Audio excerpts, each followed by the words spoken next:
to the flag of the United States of America and to the republic for which it stands, one nation under God, indivisible, with liberty and justice for all. Madam Clerk. Counselor Edwards. Present. Counselor Janik. Present. Counselor Edwards. Present. Counselor DiMederos. Present. Counselor Burk. Present. Counselors Perry and Milburn are absent. Consent agenda. Approval of Town Council minutes.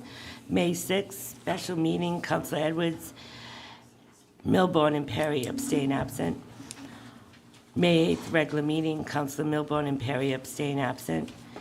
May 8th, executive session, Counselor Milburn and Perry abstain absent. May 11th, special meeting, Counselor Perry abstains absent. Acknowledge receipts of minutes from boards, commissions, and committees. Dog Park Advisory, 1. Historical Cemetery Commission, 1. Historical Preservation Advisory Board, 1. Personnel Board, 2. Economic Development Commission, 3. Acknowledge receipt of correspondence, Town of Portsmouth, resolution in support of the request to RIDEM for South Gould Island Public Recreation Plan. Town of Warren, resolution requesting the Honorable General Assembly repeal Rhode Island General Law 44-568. Town of Richmond, resolution in support of FY24 proposed infrastructure funds. Town of Richmond, resolution in opposition of Rhode Island 2023 gun control legislation.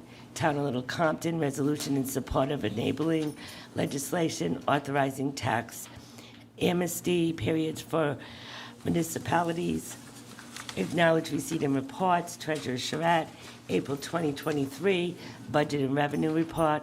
Town Administrator, Police and Fire Department overtime report, April 2023. Acknowledge receipt of correspondence, CRMC, public renotice regarding Oyster Farm application from John Bowen and Patricia Bowen. Application Narragansett Electric, Verizon joint poll petition for poll 18-2 on Eagleville Road.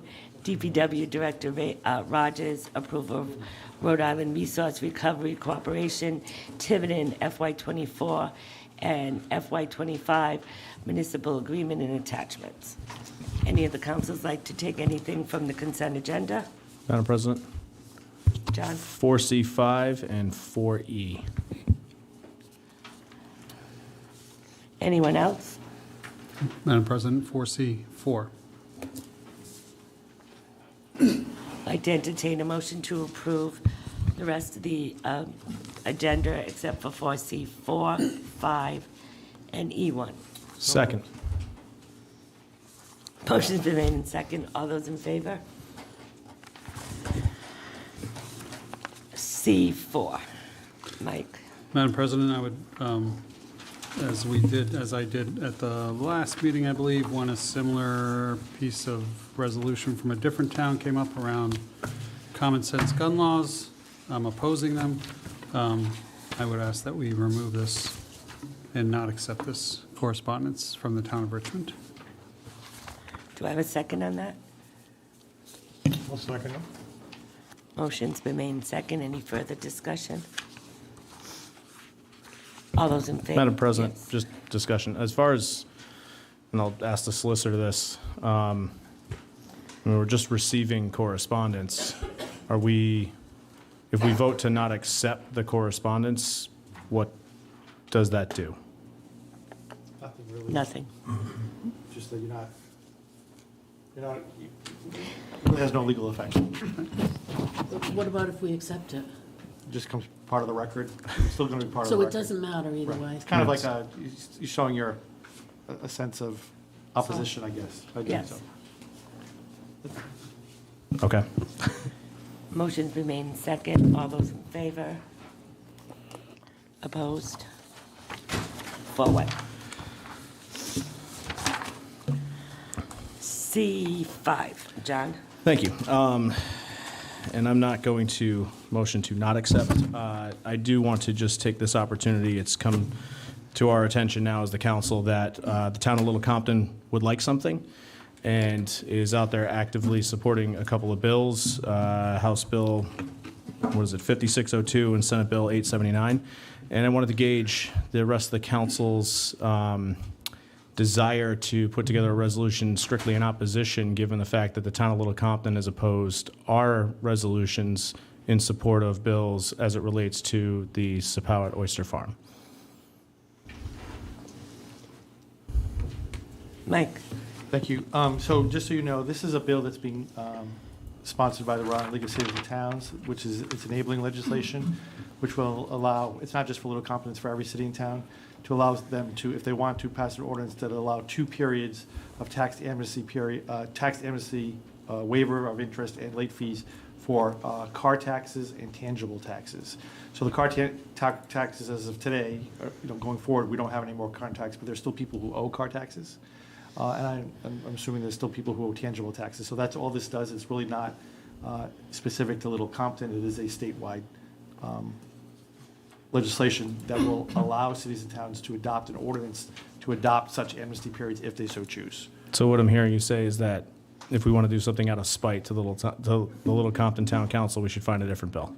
I'm not characterizing what I just said. I would characterize it that way, John. No, I changed that word. Then I will wait for the next piece of legislation that the town of Little Compton would like passed and propose that we adopt a resolution in contra fashion. All right. I'm sorry. At some point, I think this bill will pass, and you may want to consider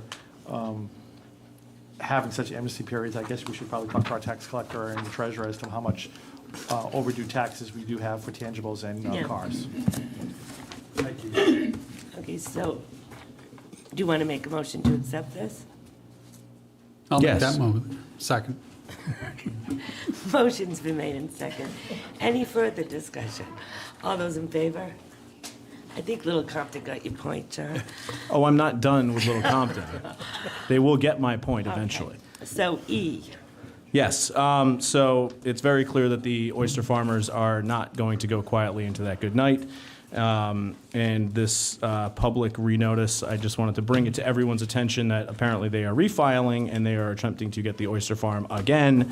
But it states very clearly here that if we have a desire to protest, that we have to attend a scheduled hearing and give sworn testimony. So given that fact and that we've stood in opposition to this oyster farm, hopefully the rest of the council, somebody, either one of the members of the council, our administrator or our solicitor, will be available to protest this application. Madam President, yes. we do have a later agenda item for us to submit a letter and to ask for a public hearing, which I will ask that we ask them to have that public hearing here.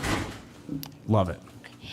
And the Harbor Commission has also wrote a statement regarding this. Can I And- just ask, Oh, sorry. go ahead, I'm sorry. I was just going to add, too, it's also come to my attention that even though it wasn't on their agenda, the town of Little Compton at one of their more recent meetings decided to bring this up and have a discussion ad nauseum about it. So it's very clear our neighbors to the south are intent on sticking this oyster farm in Tiverton at the behest of their residents with no regard for the position of the town of Tiverton or its representatives or its voters. Deb? Can I just ask, it says public renotice. Are they refiling or are they just noticing us? Thank you for that question. So I spoke with Ben Getz, who's the aquaculture coordinator for CRMC. What happened is that the original application is still there. As a result of that application, there was the CRMC, I think the staff and the board, they moved the boundaries a little bit, actually farther back from what was proposed. And that's where that proposal is. But when they looked at the notice requirements, that there was an error in their notice requirement because of that change.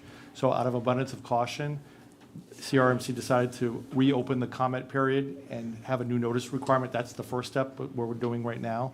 And that ends, I think, June 6th? June 8th? So that's for written comments. I was assured that they will be having a full public hearing once all the comment period ends. So it's really not a new application, it's a defect in the notice requirement that CRM found. And it does say in here that they will be attaching all all the public comments previously submitted will remain in the file. Yes, and that, I confirmed that, and I confirmed that the town of Tiverton's previous letter, which we sent about a year ago, I think now, At least. is still in the file. Nothing prevents you from updating that letter if you want to, but I just wanted to assure you that the letter that the town council, I think it was the previous council, I don't know if it was this council. It was the previous No, council. It was the the previous council. council. So you might want to consider just, because you're new Yeah, members. It was the council with Donna Cook on it. Okay. So just to be clear, the boundaries, the location wasn't recently changed. It was changed when they first applied. By the CRMC, Yeah, correct. right, Correct, okay. yes. I have one follow-up question for the solicitor. Given the fact that the solicitor for CRMC is also the now solicitor for the town of Little Compton, and I believe in our employ as well, our employ, the town of Tiverton, as a personnel matter, are you aware of this? Say this again. Tony DeSisto is the solicitor for the town of Little Compton, Yes. and is also working for us, and is also the solicitor for CRMC. So hopefully I don't know if it's worth mentioning, but we should potentially update our letter to include potential recusal of their lawyer in this matter, given the fact that he represents both us and Little Compton, who stands in favor of this, and also the board adjudicating this application. He doesn't represent us in regards to this, though. Correct, he does not. Correct. So he might, so I don't know if that is a reason for recusal. But he does represent the town of Little Compton, who is wildly in favor of this proposal, and Yes. also CRMC. Well, I can't speak for CRMC. I can only speak for what I know from the Little Compton. I think CRMC is reviewing the proposal. I can't say whether they're for or against it. I don't know that for a fact. So, it's a point that you might want to raise, but you can raise it in a letter perhaps, but. Yeah, and I just raised it publicly, so hopefully they're watching. Okay, do I have a motion to approve? So moved. Motion been made and seconded. All those in favor? Do I have any public comments, Joe? No. Appointments and resignations, acknowledge of resignation, Sanford Mantell from the Library Board of Trustees Committee. And it says here effective 4/14/2023, but his letter says May 22nd, 2023. He asked that that be updated to the new date, to tonight's date. So he wants it to be April now? No, May 22nd. It's May as written on it, yeah. Okay. He didn't think he was going to make it the next meeting, so, Yeah, because you originally put June 12th. right, he called on Friday and asked for the Okay. date to be changed. All right, so I'd like to entertain a motion to Madam accept. President, Yes. I'll make a motion for you. Yeah, go Okay. ahead. You can make the motion. Motion to accept Mr. Mantell's resignation from the Library Board of Trustees with regrets and much appreciation for his good work with the town in addition to this. Second. Motion been made and second. Any further discussion? All those in favor? Arts Committee, 5-member board, 2-year term, 3 vacancies. Barbara Pelletier, 37 Cardinal Court, request reappointment term ending 4/15/2025. Barbara is here.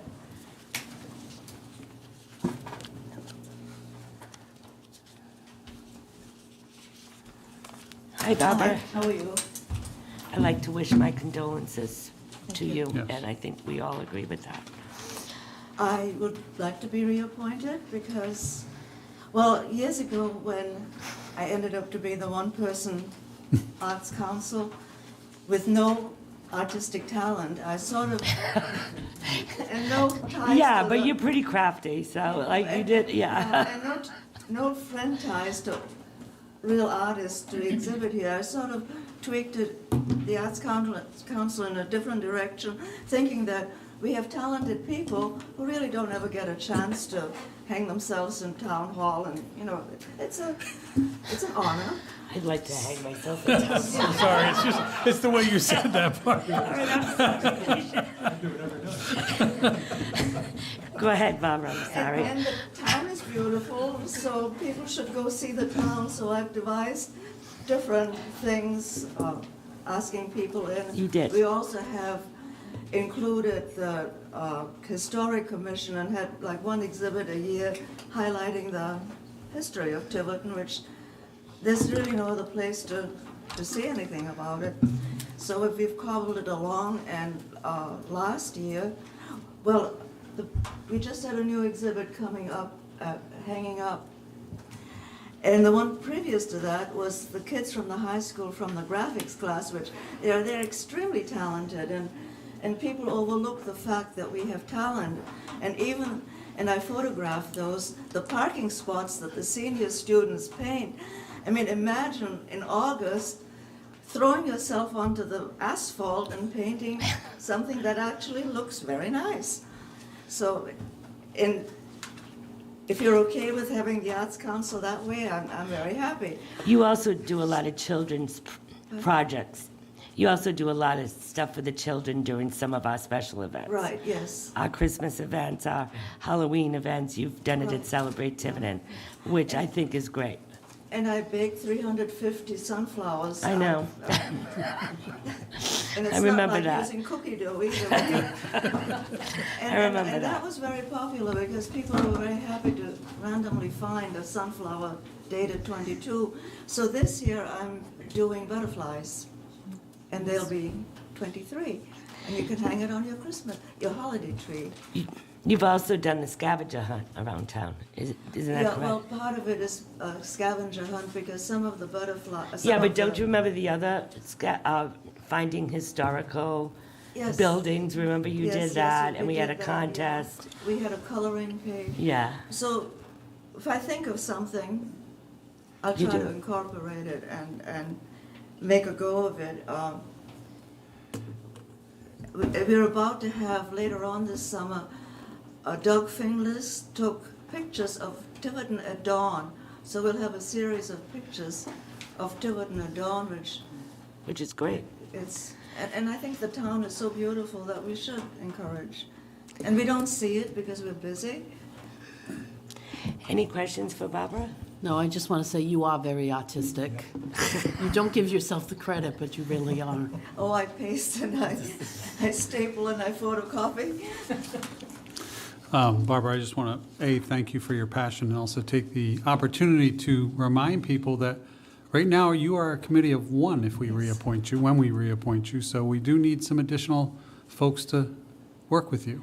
Well, actually, we have another person, Kathleen Hendrick, and I have met with her, and she is more electronically inclined, so she will be posting more of the events. Right, but in terms of the formal committee, she's not a member, correct? She is. Yeah, Oh, she is? I Okay, I'm sorry. guess. We have 3 I vacancies. thought I was told we only have one Yeah, I vacant. thought it was only you at one Okay. point. It was only you at one point. Yeah. Yeah, okay. My apologies, sir, but we still need more. Yes, We need 3 more. And we need hands-on, and that's the big problem. If you have an arts committee, it's not just like reading paperwork and then, it's hands-on, I think, if you're gonna do projects and things like that. But it's very satisfying, it really is. Madam President, I think first off, that reappointing Mrs. Pelletier is a no-brainer, given all she's done, including the motorized thing behind you. And with that, I'd like to make a I missed motion. the funds, yeah. You did. And with that, I'd like to make a motion that we waive our policy and reappoint tonight. Do I have a second? Second. Motion been made in second. Any further discussion? All those in favor? All right. Thank Thank you. you. Thank you very much. You're very welcome. So Thank I'd you like for to having me. make a motion now to reappoint Barbara Pelletier, 37 Cardinal Court, to the Arts Committee. Do I have a Second. Motion been made in second. All those in favor? Conservation Committee, Lizabeth Cottrell, I don't see her. No, she's over here. Oh, there you are. I'm sorry. You needed to be a little. Hi, Liz. Hi, how are you? Good. Could you just give us a brief, why you want to be back on this commission? Well, the problem is I'm secretary and treasurer and nobody else wants it. You can't quit. I can't quit. That's why I'm it. And if you want minutes that aren't sarcastic, well, I'm sarcastic, that's what you've got. Well, we have 4 vacancies on this Yeah. committee. Yeah, Yeah, we have quite a bit. And it's a good group. it is. We all get along. We were against the oyster farm. And Got my vote. we were definitely against it. And it's a really good group, and we need some more things to vote on, but we're hoping to get some other people in the group with us. Any questions for Liz? Just a comment. I really like your comment on this application. So many people complain about what is going on in town, but too few will actually step up to get involved. I wish to be involved, and I just wish everyone thought like you did, and Yeah, people just, you see it on Facebook constantly, they complain, complain, complain, complain, but they refuse to do anything about it. And look at how many volunteers we need. And it seems like it's getting worse. Well, it's a little encouraging. There are some new people asking to join, so maybe our message is getting out there. Hopefully. Hopefully. Madam President? Because Yes. the groups are really good. This one that we're on, we wish we could meet in mass outside of the group because we all get along so well. Perfect. John, I'd like to make a motion, we waive our policy and reappoint this evening. do I have a second? Second. Motion been made in second. Any further discussion? All those in favor? Next motion. With that, I'd like to make a motion that we reappoint Lizabeth Cottrell, 1696 Fish Road, to the Conservation Commission. Second.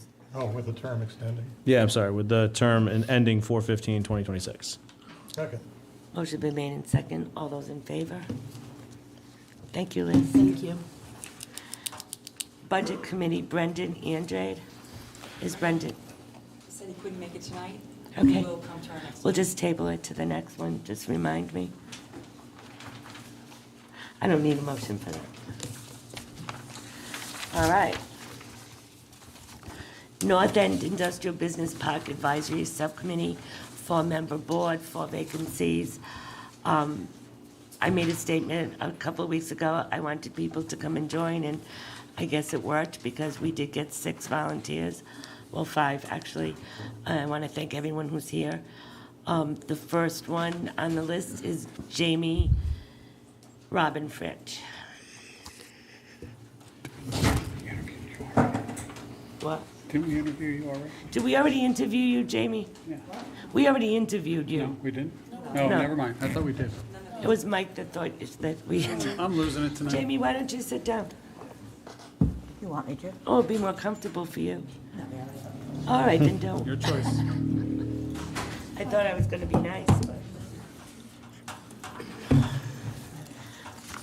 And before I forget, I did have a public comment about Sapowit. I don't know if we can do that now. Just make a real fast comment? No, Okay. it's already passed. Okay. All right, Jamie, tell us why you want to be on this committee, please, and give us a little bit of your background.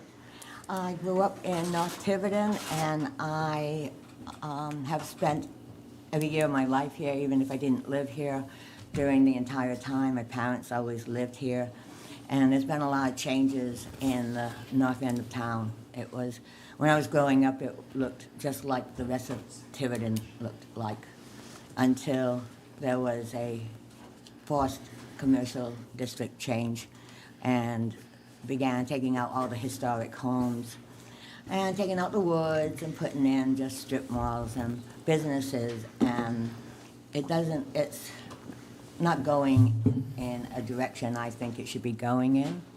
And I think there's a lot of people who are unhappy. And, I mean, people don't even see them. In the application itself, it said that this area of town was bounded on the west by the Sakonnet River, but it's Mount Hope Bay. And in the comprehensive plan, it also states that the entire town of Tiverton is bound by the Sakonnet River, but we know that the Mount Hope Bay is there. I mean, and so not only it seems as if we're not given the respect we should, it seems as if people aren't even really aware of what is in the North End and how beautiful it is. I've been told it's really densely populated, but it's less densely populated than Stone Bridge, and it has a higher density zoning to it, which makes not really a lot of sense. I put on my application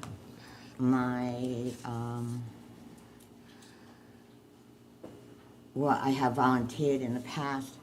and I was on the City of Tucson Parks and Rec Committee, and I was on a federal/state of Arizona Transportation Board for highway and roadways. I helped write a campus community plan for the University of Arizona as it relates to neighborhoods. I have been on other transportation boards. I've been on open space conservation, public landscaping, and public art committees in Tucson. I'm really aware of the form-based code because I've already lived with the form-based code being built out in Tucson, since the form-based code in Tiverton is the exact same form-based code that is in Tucson. It just has different names of the streets, but it's the same form-based code. And I've watched how some things work and some things don't work. Some things that are listed in the form-based code have actually proven to be pedestrian and bicyclist killers, and they just don't work. And so I have a lot of experience. I read blueprints. I've worked with hydrologists, engineers. I've helped plant many, many trees. I've been trained as an arborist because of that. So I'm familiar with a lot of the things. And I believe in beautification. Is something I think we need a lot of. I think that if we just spruce up things a little bit, and you know how you make one thing pretty and then the people next door make it pretty, and I think that would go a long way, besides other things that people have on their mind. I don't know I'm not sure what the direction of this committee is, or what is expected. I think we're working on that right now, and the goals of the committee will be decided by the committee, I would imagine. Right.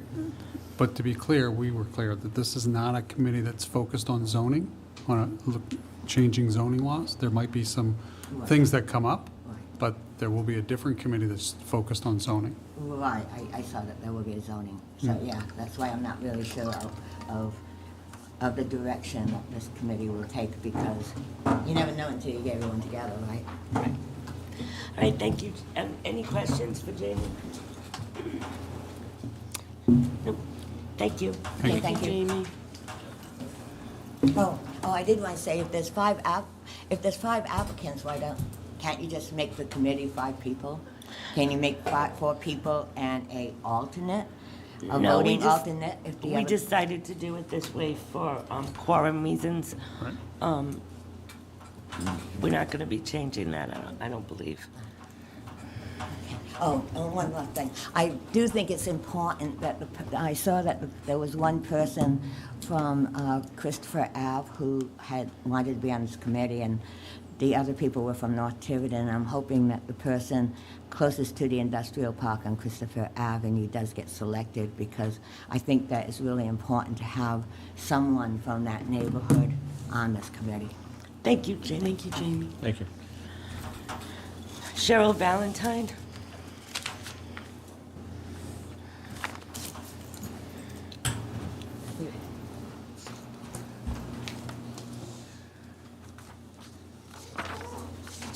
Hi, Cheryl.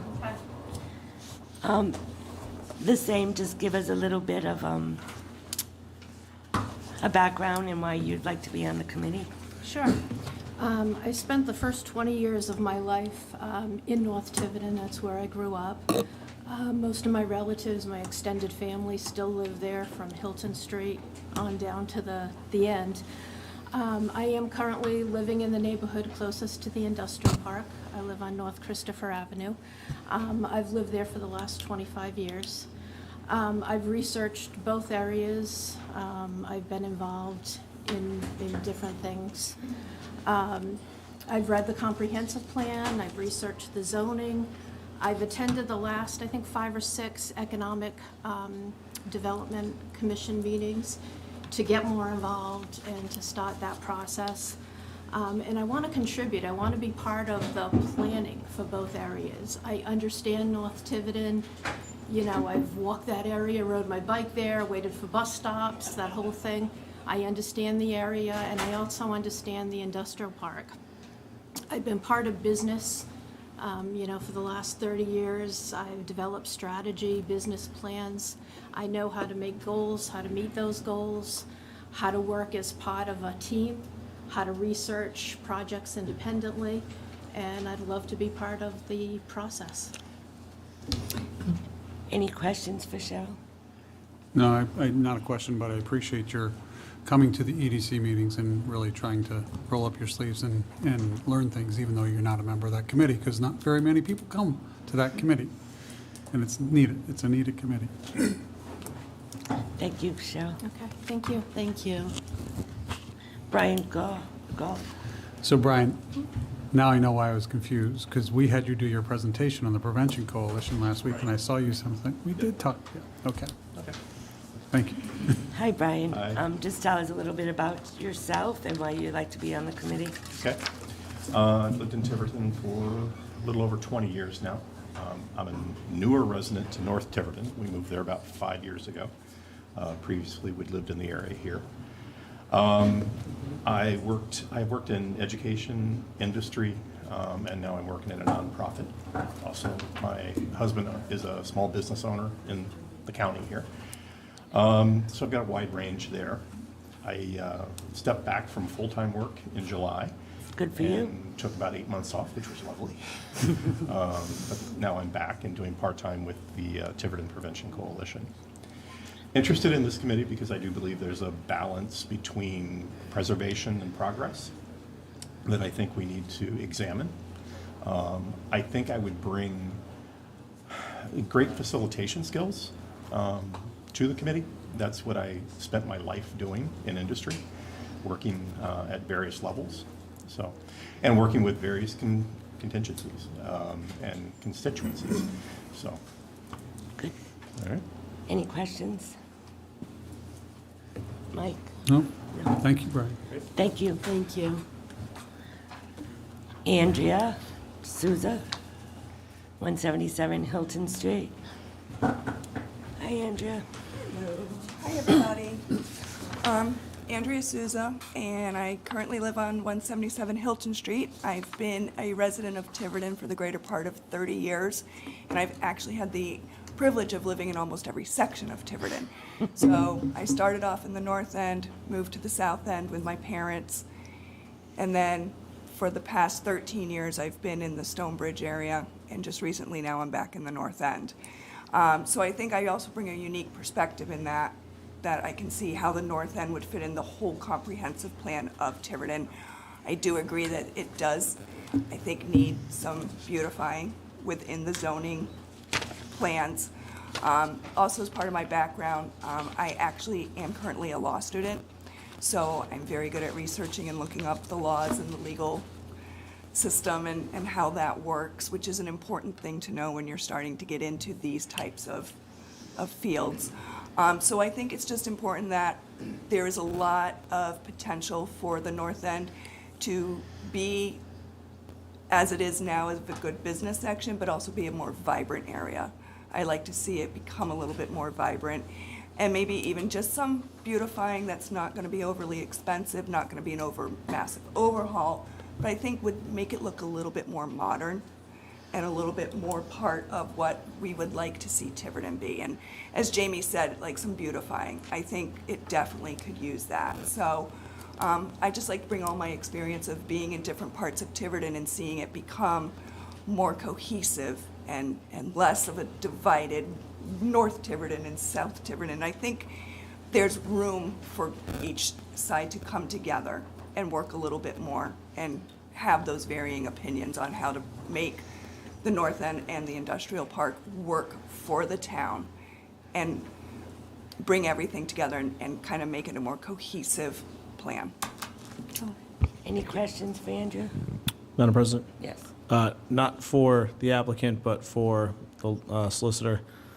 Given that Ms. Souza is on the Board of Canvassers, is there an issue with her serving on another committee just because of the nature of the Board of Canvassers?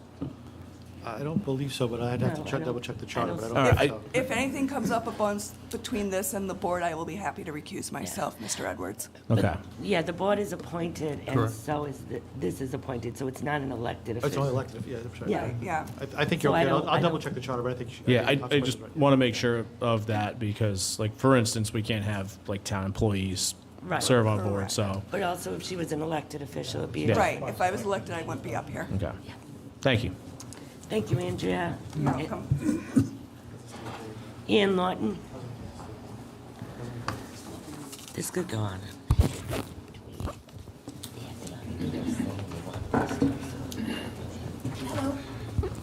Hi. We want to interview them. So I have, I've owned a home in North Tiverton for 20 years. I'm retired now, I'm a retired law professor. And I have not been all that involved in town. This is the first time, really. Well, welcome, and I'm glad we're getting new people. But I got involved because of the stuff with the crematorium. And one of the things that I think about North Tiverton is there seems, and I read the resolution, there does seem that recently a lot of the proposals that have, not a lot, but some of the proposals have met with a lot of opposition. And so I would like to, for the committee, if I were on the committee, to work to try and figure out, especially get input from the community about what people are concerned about. I also think, as other people have mentioned, I think the main road there in that neighborhood district, it could do with some prettifying, so to speak. So I think that's something. I'm not opposed to development. In fact, I think businesses are important because it's for the tax base. But I'd like to see businesses that are more community-friendly, I suppose, so that when people walk, I walk my dog up and down Main Road all the time. It'd be nice to be able to walk in someplace, right? So, Any questions? No, I Just- appreciate your background too, so thank you. And thank you for stepping up. It's so nice to have new faces, new names, new ideas. We're welcoming new people to come join us. Your packet was not small either. my resume, yeah. Thank you. Thank you. And Sina has withdrawn, I believe. Yeah, so Sina didn't Sina really Franklin. feel like she had the time to commit with her other commitments, so, but she will be vocal at any public events that we have for this. Thank you. All right, so we just interviewed 5. I think we'll make our decision. We have one more that came in?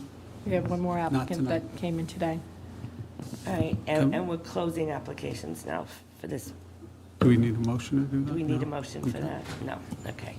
Because this is just going on and on now, which I welcome all these volunteers. And anyone interested in volunteering, we have plenty of committees you can join. So we're just closing this right now. Well, and I think it's also important to note that we expect to have public-facing events, some facilitated discussions, charrettes, forums, whatever you want to call them, so we can get input. Madam President, if I might also add, it's important for us to strike while the iron's hot because I would hate to see us get to finally appointing and have some of these people withdraw their applications, so. So what If I we will can- suggest is that we interview that last candidate next Absolutely. week, and then we I'd appoint that week. Appoint next meeting, yeah. Oh, Is yeah, that good? yeah. Okay. So I'll put it on the agenda in 2 weeks. And thank you, all of you. North End Industrial Park Advisory Subcommittee, appointment of Economic Development Commission. We recommended 2 members. Dean Halt is one. Is Dean Halt here? Renee's here, but Come on, Renee. I'm sorry, Dean is not able to make it. Okay. But Okay. I'd imagine you talked with your commission on this, and you, And he's, actually Dean Bolt is an excellent candidate for this. He's someone who has a large background and is a developer. That's what he does. would he be available in 2 weeks, you think? Could we? So, yeah. All right, so we'll interview him in 2 weeks and we'll appoint. But sit down, because you're also an applicant. We all kind of know you, but, so tell us, about, well, you are the chair of the Economic Development Commission. Right, I'm the chair of the Economic Development Commission, and actually, just recently, I went down into the planning room, or a room that has all the planning board documents. Isn't that interesting? It is very interesting, and pulled out at least 5 different plans for the North End. Since starting in 1999, we've been talking about doing something with the North End, and we're still in the same spot. And that's why I'm trying to get on this commission, because I think we need to just come up with some concrete, simple plans to get this ball rolling. Because at this point, I mean, it's going to be another, Yes. I don't want to have it be another 5 years before we wait. And Dean is somebody who actually has done some interesting things. He literally highlighted all the different zones and whatever on North Tiverton, and it was very interesting to see how we're having conflicts just because of the zones, and how wide our commercial zone is versus our residential zone. And so those are all things that need to be looked at, and that's why I'm interested in getting on this commission. Any questions for Renee? Madam President? Yes. Not a question for the applicant, but a question for the council. Given that these 2 seats come at the recommendation of the chair of the Economic Development Commission, I'm assuming, as they are both members, well, obviously Yeah. you are, of the board, and as such, I would recommend that we appoint tonight based on their recommendation. That's whatever. Any comments? We just have that informal policy that we practice about interviewing people. I make a motion that we waive our policy and appoint this evening. We have asked people to come and have not appointed accordingly. So I just feel we have made a point about that, and we've made people come to the meeting, even people that have done this for. And I would also say that if we were appointing the rest tonight, then I'd be more concerned, but we're not. So I think it still gives Dean an opportunity, and we also are in need of names and to come before us, the planning, one from the planning board, one from open space, and one from recreation and beach. Which we're going to have to remind the chairmen of that. Stu. So I have a motion to waive the policy. Do I have a second? So motion fails. Sorry, John. Just trying to expedite things Yeah, I here. know. No, but we pointed, we wanted to have them. Thank you, Renee. All right, so the chief is here today. The public safety complex, we've already interviewed several, but we have 2 more applicants. We are going to close this also as of tonight. The first one is Susan Oliveira. Is Susan here? Susan lives at 133 Crandall Road.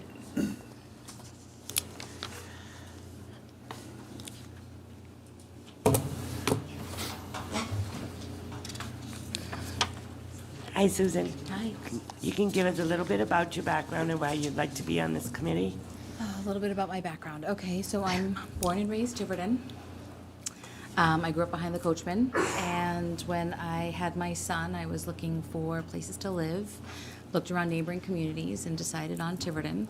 I like the school system. I like the safety of the town. I felt that this was the best place to raise him. I've done fairly well, so. He's 9 now, he'll be 10 in September, so I feel like I'm at a point where I can start to get a little more involved in the community. I sit on the board for Tiverton Baseball, I volunteer at Ranger Elementary every chance I get. I like for him to see me being civic-minded and involved so that he can follow in those footsteps as well, so it's important for me to role model that behavior for him. Professionally, I am an area clinical manager with the Department of Children and Families in Massachusetts. So my frontline work for the last 28 years has been in child abuse and neglect investigations. And I feel that the public safety complex is an important piece of our town. I feel that it should represent our town. I feel that the frontline officers and firefighters deserve a good and decent building to work in, and I feel that the victims and survivors coming into that public safety complex deserve something that represents safety and well-being for them. Thank you.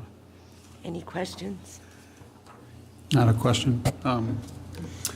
a bit of an affinity. My day job is as an administrator with your counterpart agency in Rhode Island, DCYF, so I appreciate all your work, and I do think it's an important voice to have. As I do you. Yeah.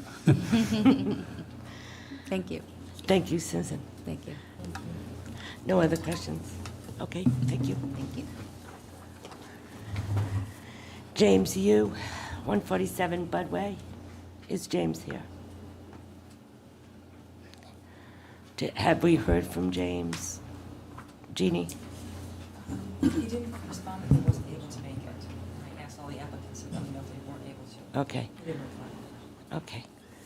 Is Chief Jones here? Yeah, there he is. So have you looked at all, Evening, Chief. Good evening. so John is the town council representative, and Yes, I am. did you look at all these applications? I did receive Ms. Oliveira's, but I did not receive Mr. Hughes. What I'm thinking is we should wait again. What do you think? One more? I know. Elongate it out if you want. Do you have, did you and John meet to? We have not. Okay. So, this is your job in the next 2 weeks, John, is to review the applications and give us some kind of feel for what you think of these applicants. Yes, ma'am. And James Hughes, we will call him again or email him again, and we'll do the same thing. We'll just interview him and appoint that night, if that sounds fair to everybody. The other thing I would ask the council, and maybe directed to the solicitor, the resolution that was made by the council gave a deadline of August 1st. There's no way we're going to be able to make that. I would just recommend to the council maybe December 31st and do it like towards the end of the year. I would say for both committees. Yeah, and what I'll do is just put it on the agenda as changing the sunset. Thank you. You're welcome. We should do that for the other committee, too. Okay. Chief, we'll be talking. Yes, sir. The North Tiverton. I just gave you a homework assignment. Yeah, that's fine. All right, public hearings. Edward and Barbara, and I'm gonna, Mazzafero. Consideration of a sound variance for a wedding at 49 Nanaquaket on Saturday, July 15th, 2023, from 4 to 11, and request approval of a special event permit. Is Ed and Barbara here? You can come up. Hi.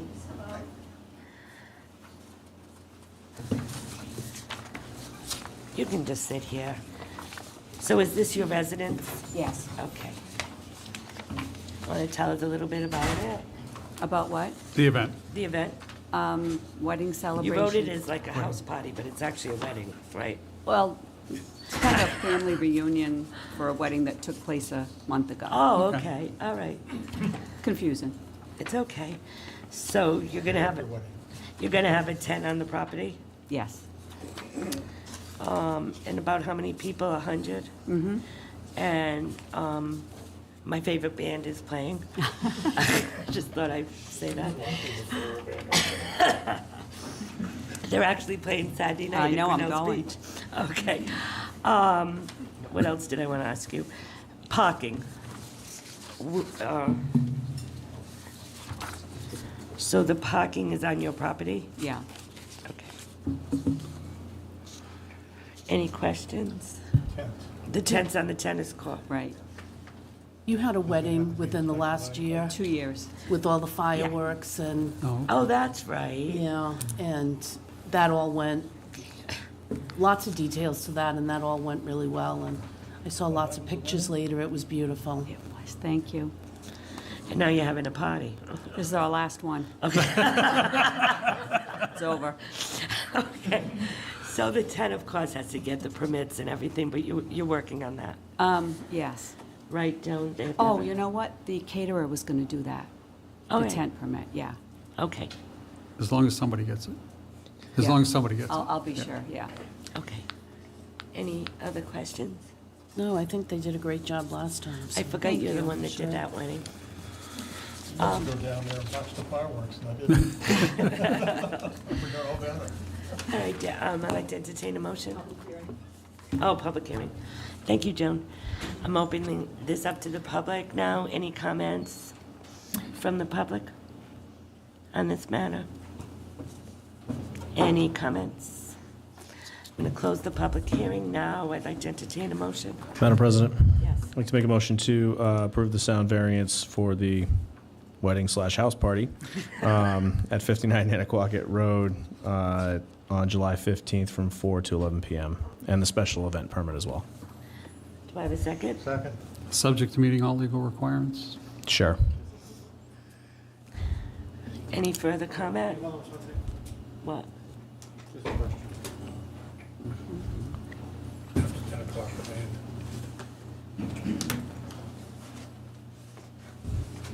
Oh, Please, close to 10. The ordinance slows at 10.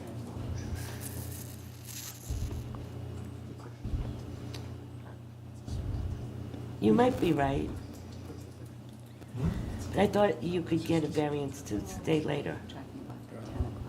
Just checking, I don't want to. We're talking about the band. Did you have a band last time until 11 o'clock? Yeah. No. I think,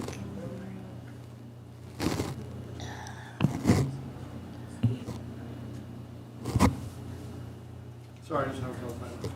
it's okay. Due diligence is never bad.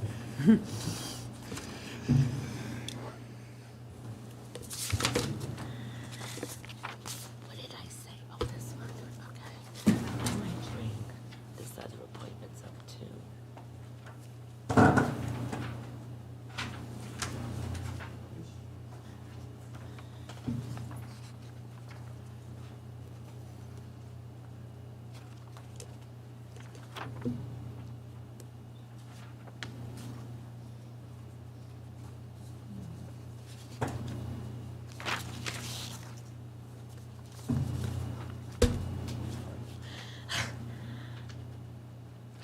My recollection is Some variances. are you looking? Yeah. 122. Yep. I believe it's the emission of sound and the discharge of fireworks displays. It's from 7 to 11. I think 11's all right.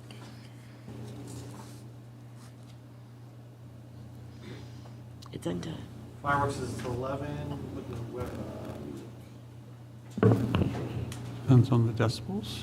Doesn't actually stipulate. yeah, it depends on the decimals, I think. I'm just looking at, there are limits, though. I'm sorry, the fireworks is to 11, weapons is to 9. Residential and open space is 7 a.m. to 10 p.m. Where's that? If you gotta go down to 38-136, maximum permissible sound levels by 38-136. What's that for, John? There's a table, sound levels by receiving land use. But if you make it a part of the motion to waive it till 11, that's. We could do that. I'm gonna amend my motion to waive it till 11. Just vote, can I do it to 10? Yeah, because we let her do it last time. I want to make sure that we're doing it You legally. wanted to be part of the motion, that's all. Who was my second? Who was your second? I don't know. Normally it's To 10. I think, Jay, were you the second? yes, Okay. So I will amend my motion to extend it to 11 p.m. and I'll stick with the second. Thank you. All right, so I have a motion and a second. Any further discussion? All those in favor? Have fun at your last party. House Last wedding party. The last wedding party. John and Jennifer Hughes, consideration of sound variance for a wedding at 222 Nanaquaket on Saturday, June 24th from 5 to 10. Request approval of a special event permit. Is John and Jennifer here? They're in the back. What? I said they're in the Yeah. back. Oh, I know them.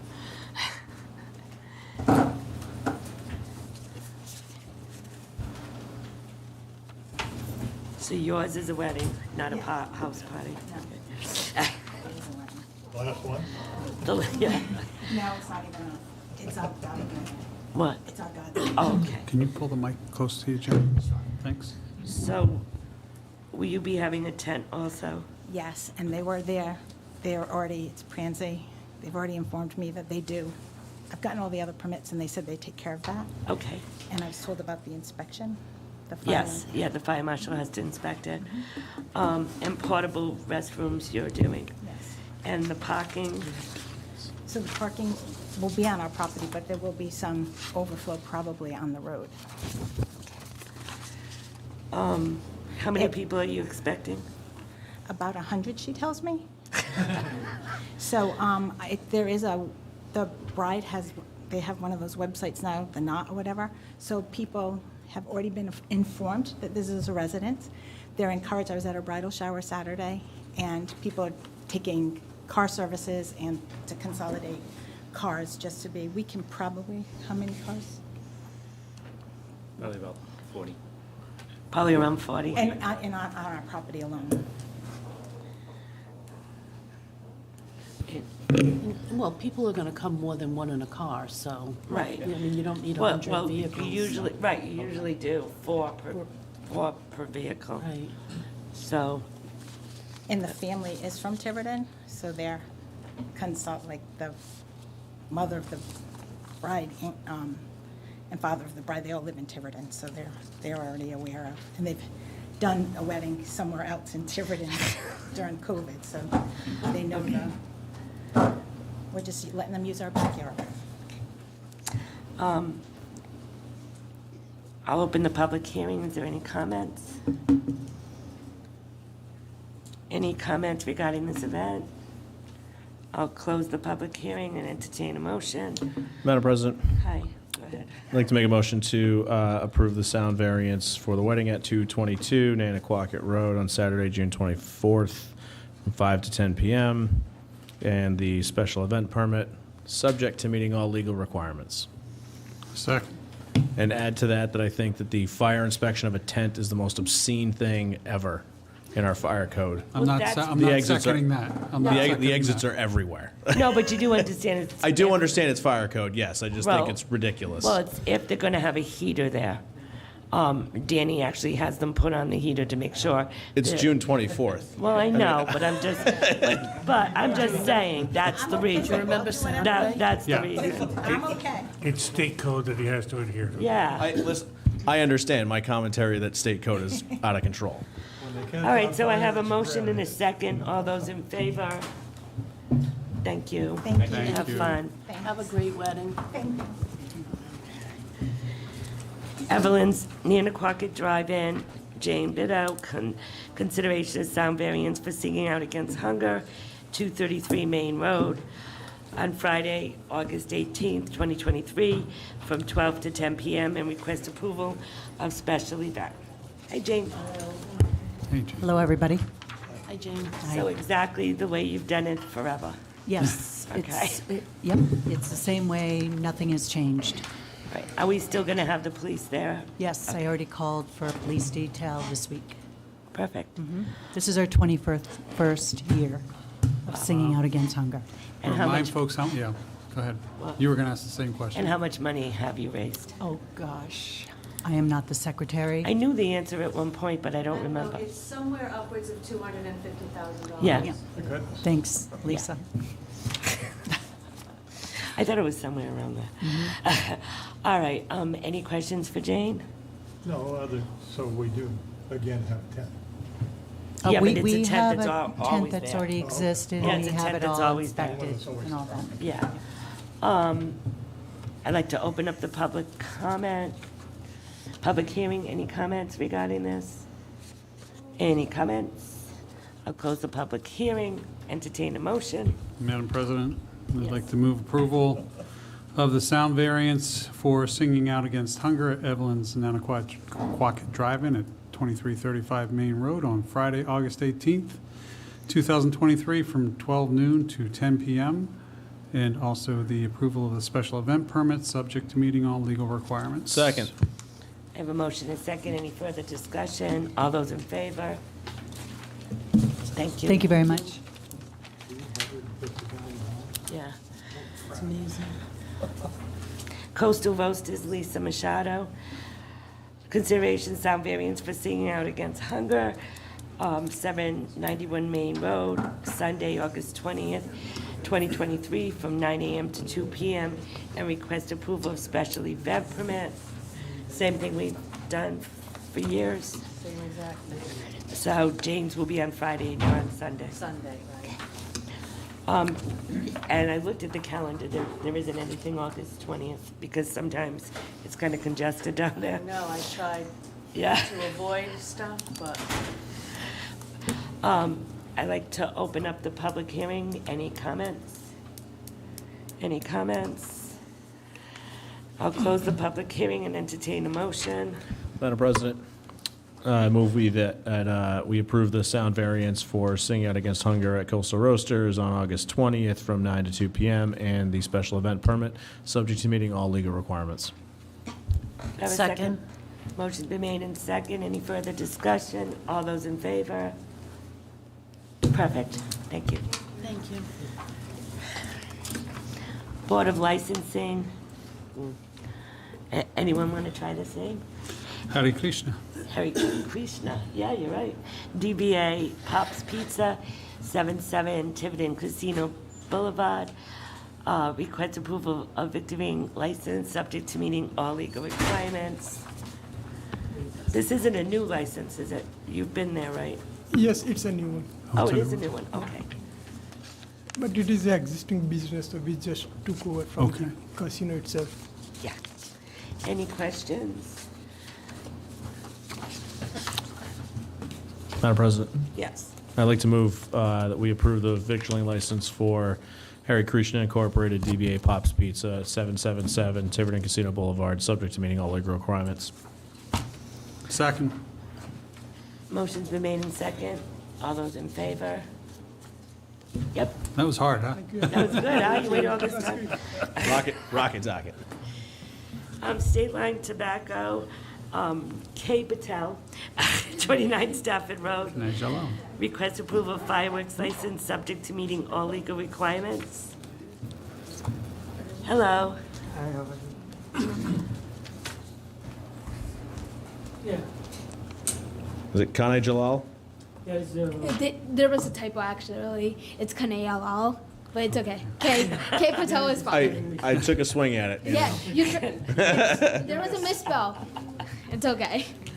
Any questions? No. Have you sold fireworks there before? No, Yeah. we just take over on business on this year. So previous owner Oh. has Robbie 20 Strabero, he owned it before and he sold fireworks Yep. before, but we just got the new corporation and like we took over, so we just wanted to provide, I guess, entertainment to the public. Can I ask a question? Yes. So, what is your understanding of the types of fireworks you're allowed to sell? I like that type of fireworks. So like 4th of July, everybody says like small kind of fireworks. So we never have as a business, but my manager, she knows about everything on that, and she take care of everything on that too. So she has all kind of, she has the experience almost 6-7 years. And she told me about that we have to keep on that business because of we have a lot of customers. They are asking about on fireworks. So She's the one who would order them. Well, it's state regulated, correct? Yeah. Okay. I just would like to hear from them. Okay, so you understand that you can't sell anything that launches, Yes. goes in the air, Yep. bangs. This is all sparklers, handheld stuff, things Yep. like that. Yep. Any other questions? Madam President? Yes. I'd like to move approval for State Line Tobacco at 29 Stafford Road for their fireworks license, subject to meeting all legal requirements. Second. Motion's been made in second. All those in favor? Thank Okay, you. you're welcome. Thank you. Omar Shiva, DBA North Tiverton News, 15 Main Road, requests approval of tobacco and holiday license, subject to meeting all legal requirements. Excuse me. Hi. Hello. Is this a new license? Yes. Where is this? That's right. North Tiverton News. So you're taking, Oh, you it's bought North Tiverton Tiverton News? Oh, okay. I'm the new owner. You're the new owner, And he's okay. the existing current owner. Yeah, I'm the current owner. Okay, so you sold to him? Yes. And want to pass the Yes. license over? Okay. Any questions? You get a lot of business at 6 o'clock in the morning. I used to walk Yes. by every morning. Yeah. Yeah, we are the only one who open 6 o'clock in the morning on Yes. that road. Yes. So, yeah. Any questions? Just, so this is, it's a holiday license and a regular Right. license, Yes. correct? Mhm. Okay. So is that different than what you've had? No, No, we just have It's to pass just it. all the transfer. transfer of the It's license just- transfer, yeah. Just to transfer it? Transfer, absolutely. Okay. Madam President, Yes. I'd like to make a motion to approve the tobacco and holiday license for Om Shiva DBA North Tiverton News, 15 Main Road, subject to meeting all legal requirements. Do you have a second? A second. Motion been made in second. All those in favor? There you go. Thank you very much. Thank you so much. I'd like to make a motion to, no, you can go. Under general business, I'd like to make a motion to bring 9C up. Yes. Without objection. Okay. Bruce Thompson, 126 Chase Avenue, requests for the town to abandon an undeveloped portion of Chase Avenue. Discussion possible vote to refer to the planning board. Go ahead, Mr. Thompson. Hello. I'm sure that everyone here knows that Chase Avenue dead ends at like Carpenter Street and then picks up at Bottom Street and goes down to the end of the hill to Bay Avenue. My property is in the middle of that dead end, and what I'm requesting is that I be allowed to have the half of the paper street that is in existence as Chase Avenue. It's not really used. I've been taking care of it and making it look halfway decent, and I've been putting in woodland gardens all through my property. It's about 4 acres of plantings. So, All this is, tonight, is to refer this to the planning board, correct? Before you abandon the road, you must get a recommendation by the planning board. Okay. So I just need a motion to refer this to the planning board. So moved. Now, this road, am I right, there's another road this way and this way. So at some point, So it could be developed to go through. it could be developed to go through at some point. So we have Church Street and Bottom Street. Yeah. All right. I have a motion and a second. Any further discussion? Just, so it's a 40-foot, You know where it is. 40-foot wide. 40-foot, and you want to split it so that your Well, neighbor I has thought half, I was only able to ask for half of the, half of it? Yeah. And you've been maintaining it for all of these years? 30-plus years. Yes, right. Is there an ordinance that says after so many years? No. There No, used like, to be. Well, in Massachusetts, that happens. Yeah. After you maintain for so long. But not on a paper street, I don't think. No. Not on the street that's dedicated to the public like No. that. This was on a recorded plan that makes it. In Mass, yes. All right. So what do I have to then submit to the planning? No, we will refer this to the Oh, planning board. They'll okay. put it on their next agenda. All right. And then they'll come back to us with their recommendation, I and see. then we make a Okay. decision. All right. So you may want to attend that meeting of the planning board. Yeah, you may want to attend that meeting of the planning Oh, board, I like see. Okay, Council Burke right. said. I don't know, it won't be, I don't know if it'll be the next meeting. It might be the It meeting might be, yeah, afterwards. it might be July. Might be It July. As soon as possible. Okay. All right, do I have a motion? Yes. Oh, I do. Yes, you have a motion on the floor. I'm sorry. But we didn't vote. Right, I know that. Motion's been made second. All those in favor? Thank you. Thank you very much. Is the police chief here? Did he leave? Because I was going to move you guys forward because these 4 gentlemen have been waiting patiently, and I don't want them to quit before we get there. Because now they see how boring we can be. So what I want to do is move 9E, discussion possible vote on the appointment of community service officers. The chief has taken off on me. Here it is, there's a list of them. Yeah, there's a list of them. I believe they're here.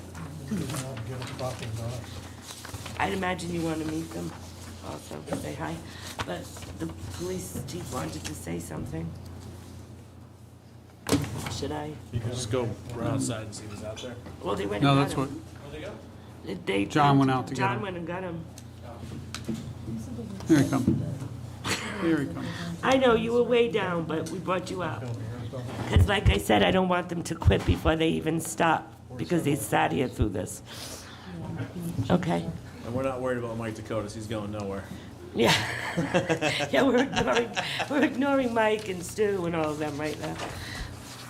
There was a list of them somewhere. Yeah, Yeah, it's on the agenda item. It's just on. 9E in the Yeah, I packet. can't find it. Is that my pregnancy? Yeah. All right, go ahead, Patrick. So of the, so it's my pleasure to introduce to you for your consideration, there are 4 gentlemen who are present. Zachary Furtado is still attending college in Virginia. He won't be home until this weekend, so we'll take him off the agenda for now and continue it so he can appear for you, in front of you in person. But Mr. Ethan Arruda, Michael McKenna, Why Brady don't 2 Mello. of you come up at once, and then I'll bring the other 2 up. How's that? So that you have company here. All right. Go ahead. So you don't have their resume packages, but obviously I've kind of given them a introduction to what to expect from you. So feel free if you'd like to ask them any questions. They're at your. We don't bite, I promise. So which one's Ethan? Just tell us a little bit about yourself. So I live in Tiverton. I live off of Stafford Road. I've been a resident here since I was in 6th grade, so about 13-ish. I love this town, and I'm taking criminal justice at Roger Williams University, and I'm also playing college hockey there as well. So I'm a big student athlete. I take my academics really seriously and my athletics as well. What year are you in? I'm a freshman. I'm going to be a sophomore this year. Oh, I'm thinking recruitment here. They've already been briefed on that. All right. All right. To the academy. Does that, yeah, we'll just send you there now. Any questions for Ethan? Is there anything? No. So just so you know, and just for the sake of the public, the Community Service Officer Program is a seasonal program that is open to young men and women who have an interest in law enforcement. Definitely, we look for people who want to serve the community. And to the President's point, it is absolutely a feeder program, and we hope, I've already had the conversation with these gentlemen, that we are sending people to the academy constantly. So I think that they'd be embedded with us from the Memorial Day to Labor Day season. We're And gonna then we get to know them and. Absolutely. And they get to know us. Absolutely. It's how I started 35 years ago. I know. So I think it's a great program. It's just starting. Lieutenant Leduc is in the audience. He's our community policing supervisor, and the CSOs will answer directly to the lieutenant. Will they be at Grinnell's Beach this weekend? Yes, ma'am. Good. We need a lot of you at Grinnell's Beach this weekend. Michael, just tell us a little bit about yourself. Good evening. My name is Michael McKenna. I've been living in Tiverton my whole life. I was born in Pawtucket but moved here at a very young age. I have a deep love for the town of Tiverton. It kind of shaped me as to who the man I am today. I will be attending Salem State University for criminal justice as well. My father was a police officer at the Pawtucket Police Department for 17 years. He's actually the head of security at the casino now. So obviously I wanted to, kind of put myself in the town of Tiverton and help out, do what I can, and kind of follow in his footsteps. It's been a long-time dream of mine, and I saw the opportunity, and I wanted to capitalize on it. Thank you. Any questions? All right. All right, I'm going to call Brady and Samuel now. Thank you and welcome. Stay right here, gentlemen. Sit right. Yeah, just sit down. They already know how to follow orders. Yeah, I just noticed. They wow. Hi, Brady. Tell us a little bit about yourself. So I'm from the town of Somerset. I haven't lived any close. That's okay. I attend Westfield State University. I just finished my junior year of college. I'm in for criminal justice and minor in political science. What I tend to do with joining this program is to get an idea of where I want to go into specialized agency, if I want to go into maybe K-9, maybe special department, special victims unit, and I feel like this program can put me in the right direction and give me that experience I desire. So. And he's Patrolman a town junior, of Tiverton, guys. 2 years. He's what? He's going to be a senior. And Brady, I understand you'll be going for your master's also, right? Yes, I will be going for my master's. Next year? Yes. Yes, I am going to be starting taking my classes for next year, yeah. So it's a 5-year master's program? Yeah, it's Okay. a 4+1 Yep, program. Great. Yeah, it only applies for CJ majors. It's Westfield's very known for the criminal justice program, and I like the school in itself. Teachers are very, very good. A lot of ex-lawyers. Some used to work for New York Police Department. Then there's others who were in detective units. But very, very good teaching. Very good teachers. Like them all. I haven't had a bad one yet. Great. Any questions for Brady? Hi, Samuel. Tell us a little bit about yourself. So I'm originally from Boston, and I've started going to Roger Williams 3.5 years ago in Bristol. I'm sure you know.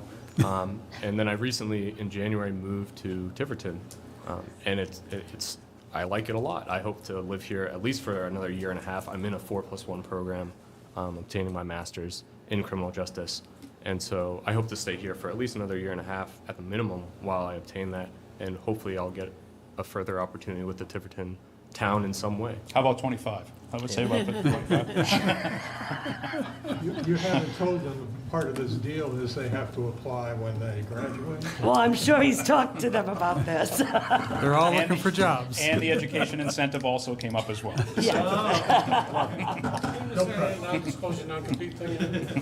Well, all I can say is all of you are really great candidates, and I look forward to seeing you around town. I think you'll enjoy working with the offices we have, and I think they'll teach you a lot. Any questions for anybody else? Just welcome and great to have you. Madam President? Yes. I'd like to make a motion that we actually give, I think it was Zach, right, who's not here? Yes. I think we give him a pass, and I'd like to move we appoint all 5. The same thing, though. Do you agree? Yeah, I mean, I think we've had that practice, and we should stick with that practice myself. And I appreciate that. I think we need to meet Zach. We've just forced so many people to come. I just feel that we can't do it differently. But you made a motion. I did. Do I have a second? All right, motion failed, sorry. We're getting the opportunity to beat up on them. Madam President. Don't you want them in front of us and embarrass them a little bit? No? Not necessarily. I mean, especially if the goal is for us to have these individuals down at the beach next weekend, kind of prevents us from being able to interview Zach before we get him on the front Yeah, lines. but Zach won't be, Yeah, Mr. Furtado is down in Virginia throughout finishing up his studies, so it won't impact any. he won't be back till June, Yeah. you said, or so? So I have no issues with having him. He is as exceptional as these 4 gentlemen are, so I think it's a good experience for him to come in front of you and explain himself. We are very lucky to have these 4 candidates. Do I have a motion? All right, well, in that case, I move that we appoint Ethan Arruda, Michael McKenna, Brady Mello, and Samuel Triber to the Community Service Officer's position. Second. Motion's been made and second. Any further discussion? No. All those in favor? Congratulations, Welcome aboard. guys. Very much. Thank you. Thank you. Good luck, gentlemen.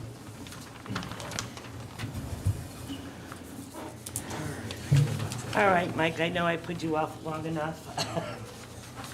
Little League and Recreation Commission, discussion and possible vote to create policy for building structures on town property. Welcome, gentlemen. Who wants to stop? Hello. Hi. They look like twins.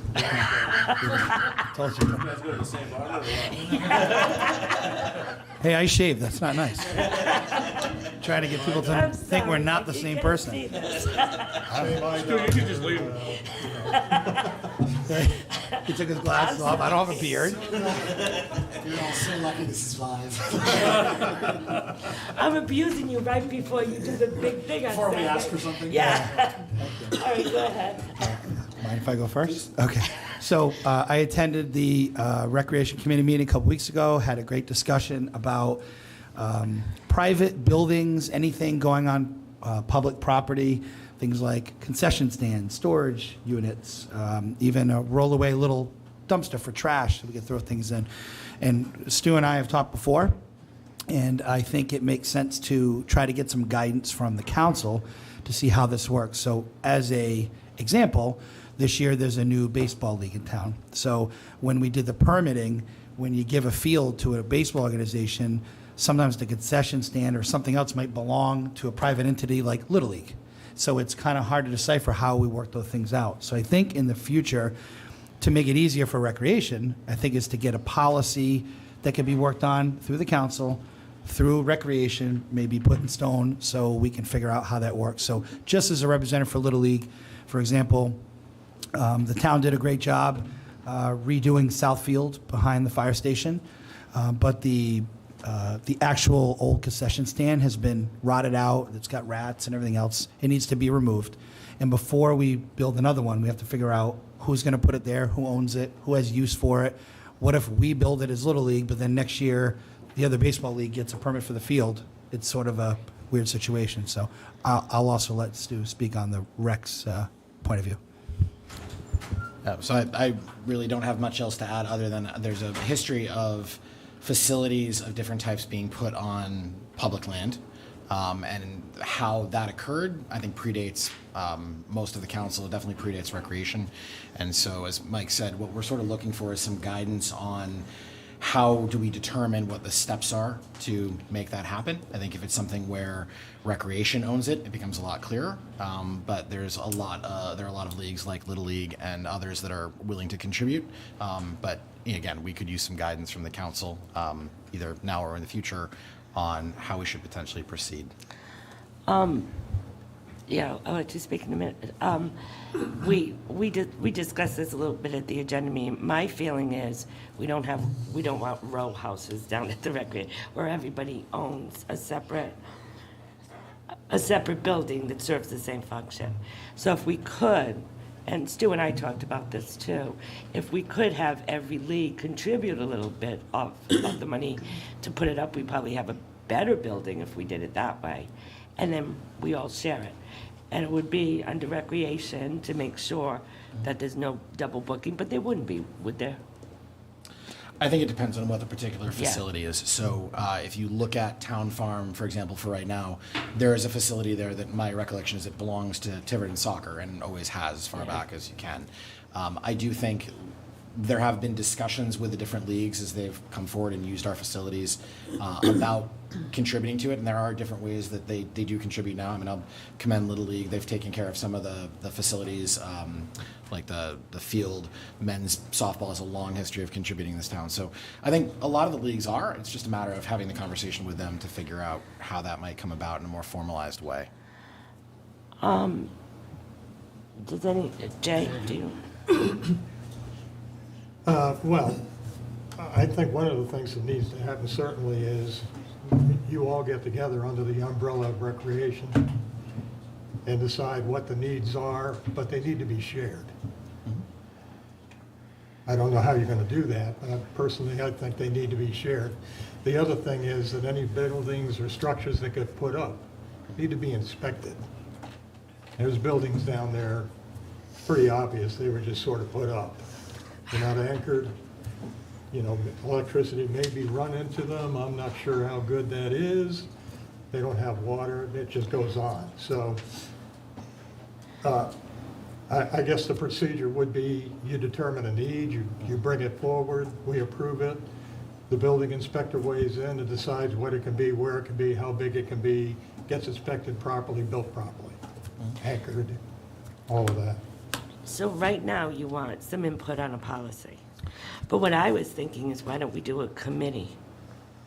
Maybe one or two town councilors, someone from recreation, maybe representatives from soccer, and just all talk about it. And see what they suggest also, because I think the league's inputs are important too. Mike? Yeah, I had a question and then something similar. I wasn't necessarily going to suggest a committee. Because we have It so could, many. not a formal one. Anyway. Well, it'd be like a subcommittee. Right? So, what is the history of collaboration right now with some of the buildings? Not storage facilities as much as concession stands and the like. So it depends on what field. So mostly you're going to have this with outdoor sports, right? Not basketball because we're inside. So we're talking, we have Tiverton Little League, we have the new Tiverton baseball, we have Tiverton Youth Soccer, and we have Women's softball. men's softball. And a few other leagues as well. Maybe some other small things. So like the men's wooden bat league or something like that. So the collaboration would be something like this. I think this is the best example. So Booger Marsh Field, the men play there during the week at night. Saturdays, Little League has it for the most part. We play Little League games there during the day, sometimes at night. The Women's League has it starting in July So, at night. so let me back up. Not the fields themselves, but the structures that are The there. structure is shared by all of us. Okay. The building behind home plate there, which Right. would house the rakes and the whatever machines to drag. So we all share it. Our softballs are in there, the little lining machine to make the lines, the batters. We all share it together. There's no ownership. And on there that. isn't a concession stand there. But you have talked about that. They occasionally leagues will use the window that's there for that premise, but it's not a dedicated one. So I think to your question, the history of how some of the concrete structures got there, not really sure. I think it was historically leagues would essentially take ownership of a field and would build it out and improve it. And I think with Bulgamarsh, that's a great example. The men's league had kind of owned that. At Town Farm, soccer had done it. What we're starting to see is a larger explosion of youth sports and more interest. And so it's leading to, this is essentially a growing pain and trying to figure out how it works. I will offer that also this council very kindly allocated some funds for us to do a feasibility study, and within the recreational spaces, I think that's something we can look at. I will offer that as a longer-term discussion for it, whereas with the needs for some of the leagues and what Little League's specifically asking for, cost-wise, especially if there's contribution from those leagues, maybe a good in-between opportunity.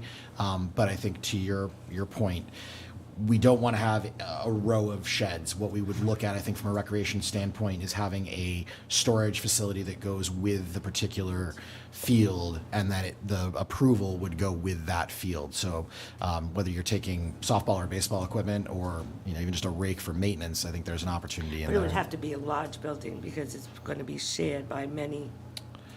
Possibly, because it depends on the field again, because not all of them necessarily have use. I know that for, I think it was La Pointe, we were looking at having a facility that had essentially two components built into it with two doors and just a wall in the middle with locks on both sides. And we can take a look at that, and I think to the point we can do a committee, we can also have an informal conversation, and there's been a good appetite among the different stakeholders in town to try and collaborate. So Yeah, and we could try that and come back. Yeah, that would be So my, who will put that together? Are we giving you that job? that would be my suggestion, that I do feel recreation. bad for Stu. Well, recreation and the leagues work together to come back with suggestions on a policy. I mean, Yeah, I mean, I think we can do that and then put a proposal I can in put a front of you policy and- together, but I have no idea what the needs are. So, can I Does just, that sound all right to you, Mike? Okay. I can tell you how the soccer one got built because I was there. going to ask you because you were there. Yeah, it was in the early 90s. Were there permits? I have no idea. I was there serving watermelon as the guys were building. Me too. I was doing something too. Yeah, there was no facility for soccer, so, baseball would come in and sell their hot dogs and everything. But soccer built that building. One part of it stores the nets and that equipment, the line, the chalk for the lines.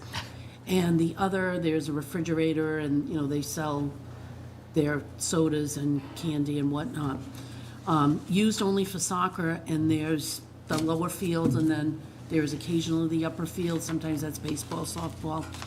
But in the baseball ones, from my recollection, they're small, and they really were just concession stands. There wasn't really storage. I know they've been upgraded. My children are much older now, but would you be looking at something more like a storage concession stand combo that would go with the field? All right, so a couple of things. One, we just learned this from Chris Romlin at the rec meeting. The one at Fort Barton, which is a concrete structure, was picked up from the side of the road. It was an old, like, telecommunications thing. And somebody recognized it, right? And they had, like, Cardi Corporation or somebody come in, lift it, and bring it there and put it there. Now, we always thought Little League just built it and owned it, but if that story is true, the town owns it. Yes. So that is easier now, because if you have Fort Barton's permit to play baseball or Little League or whatever league you want, that kind of should come with it. Here's the catch-22. So what you were talking about, Deb, is 3 years ago, they demolished the softball and baseball concession stands when Dave was the president and put new ones there, which are there today. Now, those are owned by Little League. They raised the money, they paid We're for it. not sure of permits or anything. So we're almost done with signing off on the permits, actually. Okay, I know Mr. Rogers, I think, is still here. But the electrical is signed off, and that's all permitted and everything else. So 3 separate asks for me before we hand it back to Rec is, one, if I could get your feeling and guidance on a small dumpster, the small ones with the wheels on the bottom that you rent, they come every week and they empty it out. Do we need anything from you, from Rec on that? Here's my ask. At least at the softball field, we do a lot of concession. We only have one concession stand at softball. And we try to take big bags and stuff them in those little holes, and it causes problems. Sometimes we forget, we leave the bags out, the animals get in them. If we could rent it, we would pay for it. I don't think anyone else uses that field. I would like to get some guidance on, What can we field pay is for this? that? This is softball field at Town Farm. Daniels Field. Other people use Daniels, though, right? No? You could do that, and it would have to come probably out of your budget, and you'd have to pay for it. Right. But I would tell you to buy a big lock. Yeah. And when the games aren't going on, because as soon as the world knows, especially now, that there's an unmanned dumpster somewhere. I don't know if we can do that. What do you think about putting, suppose every league wants a dumpster. But we offer to pay for it, though. That's the difference. We would pay for it. No, she's not, No, regardless that's of not who what I'm pays. saying. I'm just saying, what If is your there's, feeling? you listed like 10 leagues almost, so we're gonna have 10 dumpsters. I think it's not a matter of price, it's more of an equity and fair and transparency. And so while I don't disagree with Mike's request for the dumpster, I would say that in the time that his initial request came forward, I heard from 2 other leagues asking about a similar situation. And Yeah, I see, that's worry what a I'm little bit afraid about of. that Till it's resolved. That's what I'm afraid of. You just want one. Yeah, but then the lock would be a problem, because then every league would have to have a key to it, and they'd probably fill it very quickly. Yeah, and the only way that I think Recreation has looked at it until there's a more formal resolution and policy is that unless it is funneled through Recreation directly and is available to either the holder of that particular field use or open to all the leagues, I think that's the only way that we currently view it as viable until there's something else that we resolve. Madam President? Yes. It sounds to me, just based on the circular nature of this discussion, that it would be best for us to get input from Rec as far as what they'd like to do. My suggestion, just based off of what I'm hearing from Mr. Dakotas, is that it sounds like the leagues are willing to raise funds in order to support the fields and the activities of the fields. So perhaps this necessitates a restricted account for recreation for any of those dollars that are raised by the leagues for supporting the field, explicitly earmarked for that purpose. And then, recreation can work with the leagues to determine how best to utilize those funds for building structures or whatever the case may be, supporting the fields, buying chalk for the fields, whatever the case is. But I think really, for this, at least for my opinion on this council, is that, recreation needs to kind of give us some ideas to where they'd like to go before we start critiquing. And I appreciate, Mr. Dakotas and Mr. Gilfillan bringing this to our attention. So currently, the way it works is that the leagues come to you to seek approval through recreation to utilize the fields. We don't charge rents, we don't charge any cost, nothing like that. So, and then what's concerning me mostly of late is structures are showing up at these fields that nobody do anything about. And then the concession stands that did get built, there were no permitting. And we went through this with the last Little League President. authority. Let me put on what we should and shouldn't do, and we're still, like you say, catching up on that. My problem is when structures show up and we don't know anything about them, it gives me pause as to liability on behalf of the town, because they're now on town property, they're implied to be town assets, and we have no idea how they were constructed, how they got there, and how they get all safe. So I'm not saying that there shouldn't be some sort of comprehensive structure, or whether it's a container or something for storage of supplies and things like that. And how do we deal with trash? I do think it's a good thing that we, work together as a group to try to figure this out, but at the end of the day, it might be fee-related to get to do something that's more comprehensive than everybody else trying to figure out what can I do. It is what it is at the end of the day. Mike? Just a thought. I don't know what my colleagues think of it and whether or not it's doable. For the trash issue, at least, for this season, would one league be willing to be the rental agency of a dumpster that is available to other leagues who would reimburse that league a fee? So if the dumpster is going to cost $1,000 for the season, and however many leagues are down there that want to use it, you guys pay the $1,000, the other ones pay you whatever the fee, the portion would be. You provide, the lock combination, whatever, to each one of them, key, whatever, and at least it gets you through the season. Where would this go? I don't know. Well, no, I'm concerned. Just a thought. Yeah, I'm just concerned because of the park. You don't want to take up parking spaces. We got the farmer's market on Sundays. The farmer's market. You need to put this the other end. Yeah, I was going to say, probably. Would you put it near the soccer concession stand, You probably have to maybe? put it somewhere like in the corner of a parking lot, or up in the town farm area somewhere. What did you Away feel? from the playground, away from a concession stand, Right. away from people trying to play tennis eventually, or pickleball or something like that, so it doesn't smell. But and not a huge one either. I'm just talking one of the ones with the two black plastic lids, right? Enough to get. And Where when they will- dump them every week. Well, it would be, the company would agree to come and dump him. Right, right. What do you think, Stu? You're looking perplexed about this.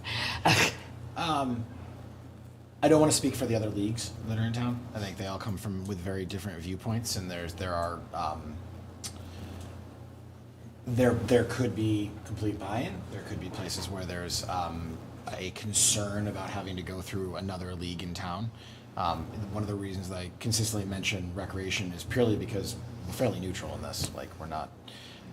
And again, I don't think it would be out of line to follow that approach, but as an amendment to it, I would say it would still probably want to go through recreation Yeah. to get to the same Yeah. end result Yeah. on it. Absolutely. Yes, definitely. Oh, we're not going to do it. Yeah, so what I mean, again, in the recreation standpoint, I have zero objection at a personal level, and I think recreation as a commission doesn't have an objection to what Little League is asking for. We're just trying to make sure that we're being fair and equitable, and opening it up in a way that we are serving as the conduit for all the leagues. So you want to, So somebody like you needs to get everybody at the table and he has. He's been doing hammer it. out how to do this. And we have done that with scheduling early in the season, and I think one of the items we've looked at, and we've discussed it with the leagues, is how, again, we don't charge for our facilities right now, right? And they are contributing in other ways, so I don't want it to come across as that there are not leagues putting into it. There's hundreds and thousands of volunteer hours across the board. We're gonna have to take a look at what are our fixed costs and how does that relate to what we're doing with it. And I've had really good dialogue with all of the leagues relating to that, and they're all very willing to discuss it. But I think in the same way, I came before you earlier about determining how do we name certain facilities, buildings, roads, what have you. Yeah, we're still talking about that. Right, exactly. I think this is a similar kind of piece. So I view it in two different avenues. One, there's a short-term need that we're gonna have to figure out how to address. And then there's a longer-term result that we have to come up with from a policy standpoint. So we can work on the short term. I can work on the short term in the next week or so, maybe after fireworks. Yeah, you're kind of busy right now. So, and I'll say this one last thing. So, Town Farm, you have youth soccer, you have Little League, and you have the Tiverton baseball, the new baseball league. So you have three tenants, realistically, correct? There's no other leagues that use that. Softball a little bit, okay. So anything shared, I'm sure, can go through rec, and then, let's say it is 1,000, like Mr. Burke said, okay, $333 from each league, and, we have a combination log shared. I don't think that's a big deal. What is the problem now is if we have a busy weekend, or we have a tournament or two we run during the summer, Mike Dakotas takes 6 bags back to his house in his car and puts them, I only have 2 garbage cans, so they're like sitting in my garage. And I don't want to ask people, we don't have a dump to take them to right now, so it just, if we had something that we could collaborate and share, that's great. The other one is, or the twofold is, what we work through is, the Picasset, that softball green concrete shed up top, I understand it was built by soccer and by Little League at one point. I It was think they shared. did it together, correct? Right? It's a shared unit. Now, soccer is not there anymore. And we use that to put in rakes and machines and lime, but we can't use it for serving hot dogs, right? Department of Health wouldn't like that. We would love to clean that place out and use it to serve hot dogs and candy. We play a lot of games there, but we would need a storage shed there to put our stuff in. We don't Right, have that. so So these would are be- the, yes, That's the things that Recreation has to decide. right. Yeah. Because I do agree that they probably need a storage shed up there. Right, I don't want to shed hot dog right now either, but. A little lime on your dog? So, and that facility, Recreation has been using partially for our summer camp as well and some other stuff. So, again, across the board, I think that there is a need for more storage. There's a need for sort of a plan, and you've given us a pathway to work on that in a longer term. We'll circle up, and as long as you're comfortable with it as a council, we'll see if we can come up with a short-term plan to resolve this. Everyone agree? Do those buildings get inspected? They did at one point, because I remember the fire marshal coming. Sure. When there were wires hanging behind me, and he came to inspect it. I can't speak to when they would have been inspected last. What I can say is all of the AEDs, the housings Yeah. that were on there, those were installed on those buildings, so they've been reviewed to make sure they weren't going to fall down on top of the AED boxes, but But there's electric in those buildings, right? in some of them, yeah. Not all of them, We can be though. pretty sure that a building official did not really approve the design and then inspect. Well, I don't know if like a way house. back, I don't know if way I back. don't know what the designs were, standards. Yeah, we don't know if a building official. No, and again, I mean, they're concrete cinder block buildings. Right, They're not going anywhere. No. There's been some issues with some of the roofs, Yeah. but the blocks themselves are pretty solid. And I think the one exception to that is Balgamarsh, where there are some issues that we've taken a look I at. do but- remember Tom Mello out inspecting. Yeah. Yeah. Yeah. All right. So we'll come back. So get together and bring back a short-term plan. Just tell me when you want to be on the agenda. We'll do it relatively soon. too, I Okay. think, yeah. Well, I'll talk to you before the next agenda. All right? You good? Thank you. You're welcome. Thank you. Thank you. Thanks. You take over for a few minutes. Yep, we are on the Tiverton Economic Development Commission. Chairwoman requesting input on advertising rack card. This is just really, just to show you what we've been working on and get some, if you want to just, I always feel like I need to show you what we're working so that we can get any kind of feedback from the town council if we need it. So I'm just going to hand out, we had talked about in the comprehensive plan, working on tourism as one of our goals. And one of the things that we had wanted to do was put together some kind of flyer for the town of Tiverton. But what the rack cars are the new thing in advertising. And so what we did was put together just a sample of a rack card that we're thinking of doing for Tiverton. This is just a rough draft. Some of the words are kind of goofy, but I just wanted to pass these out so that everybody could see. And if you have anything, what we are doing at this point, let me just finish my notes because I always forget what I'm going to say. But we are working with Catherine Farrington, who's from Discover Newport. She's the VP of Marketing, and I've been in touch with her, and she's going to take a look at the rack cards. She agreed that rack cards were the things to do.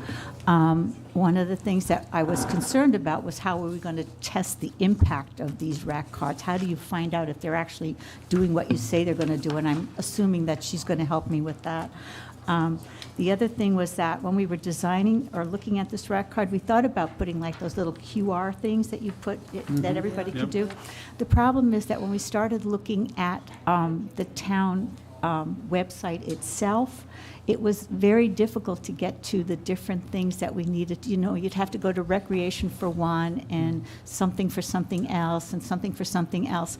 And it just got more complicated. And I had talked to Dave Robert about it. So we just kind of decided that maybe that would be something that we would have to look at because just in general, the website, maybe we could look at how we could put together some things that would be for tourism on the town website itself. That would make life a lot easier for people who want to find out what's going on. So that was all I really wanted to do is what we're going to do is keep working on this. We have money from our this year's budget to get at least 300 of these out. So that's what we're working to do. And that's it. So when would you like feedback by?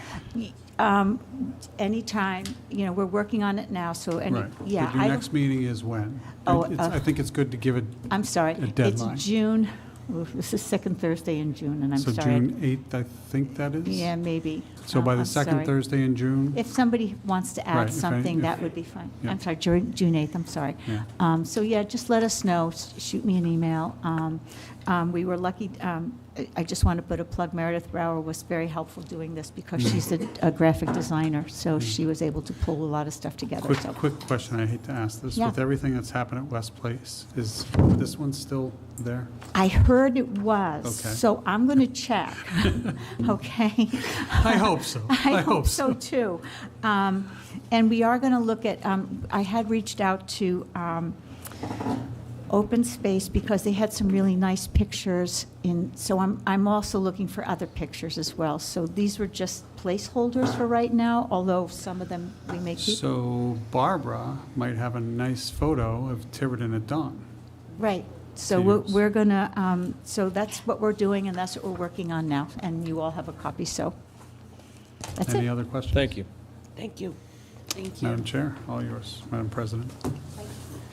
Police Chief Jones.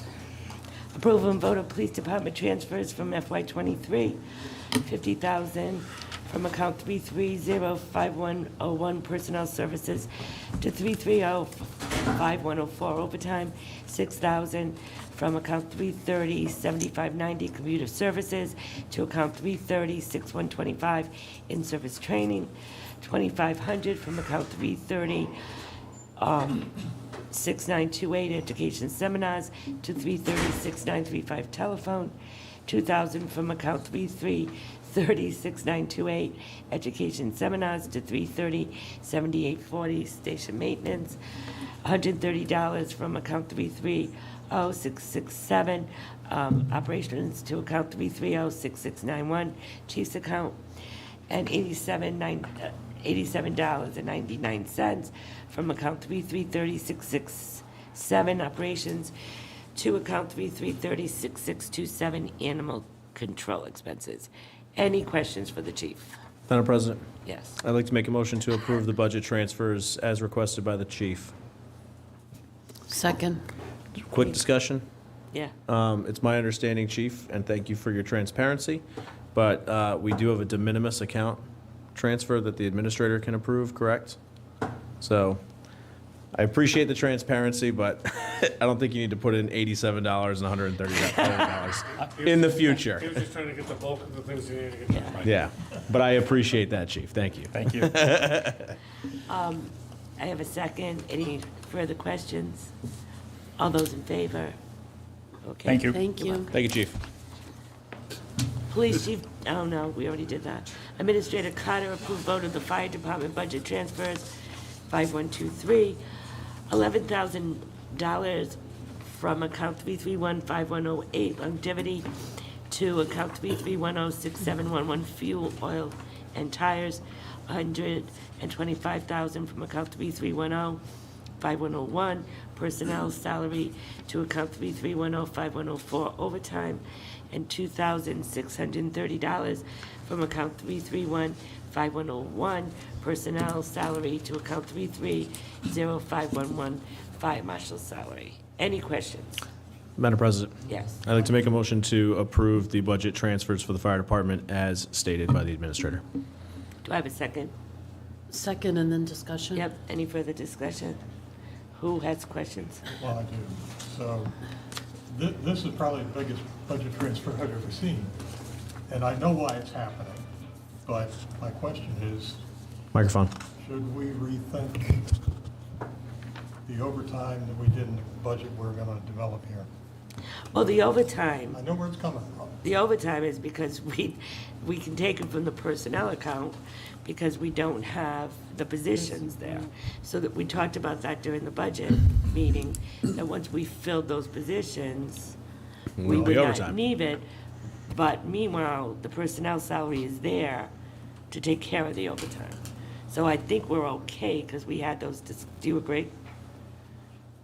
Could be okay. Chief, you're inspiring confidence here. Let's put it this way. I requested 275 for that reason. So that was the purpose of why I And what did requested we bring it down to? I don't remember. 200. 200.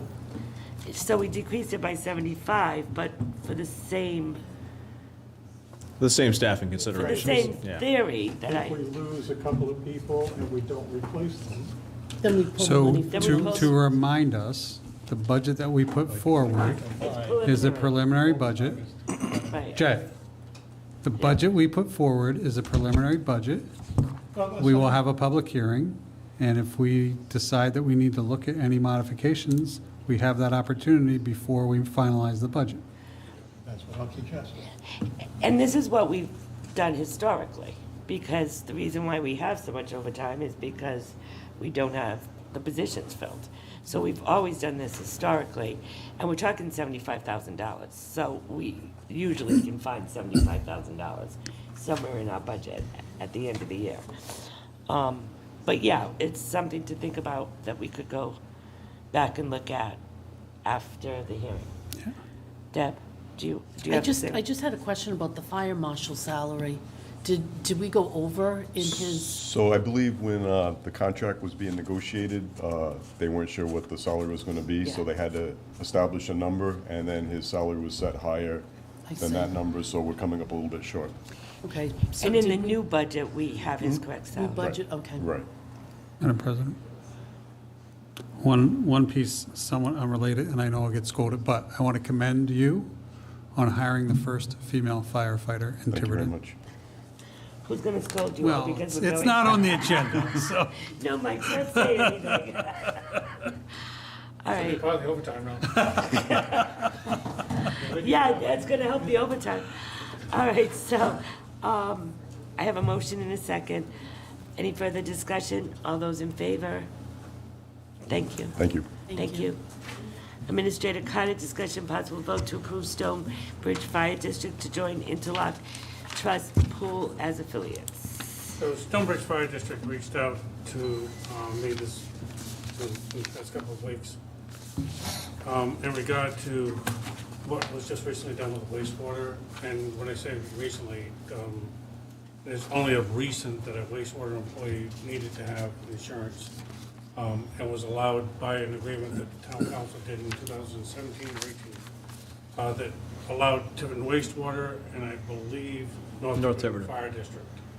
So Stonebridge would like to have the same opportunity, and what would happen is once that agreement would be modified to include them, they would work with the interlocal trust and come up with their own plan and make their own payments and have their own, whatever they do, but be allowed to be part of a municipal plan. So it wouldn't cost our taxpayers any money. It would all go through the trust, through their Blue Cross plans and Stonebridge Water. They have been with United for a while, United Healthcare. I think they're looking to see if they can find a more reasonable, and I'm not saying United's not reasonable. I think they're trying to figure out what they could and couldn't do, but try to leverage the resources of having a larger group be part of their metrics. So I think it's a good thing. They really are a community service to the people, constituents in this town that they provide service to. If they've done it for the other similar type of entities, I would not see any reason to withhold from Stonebridge to do this. Madam President? Yep. I'd like to make a motion to approve Stonebridge Fire District joining the Interlocal Trust Health Pool as an affiliate of the town of Tiverton. Do I have a second? Second. Any further discussion?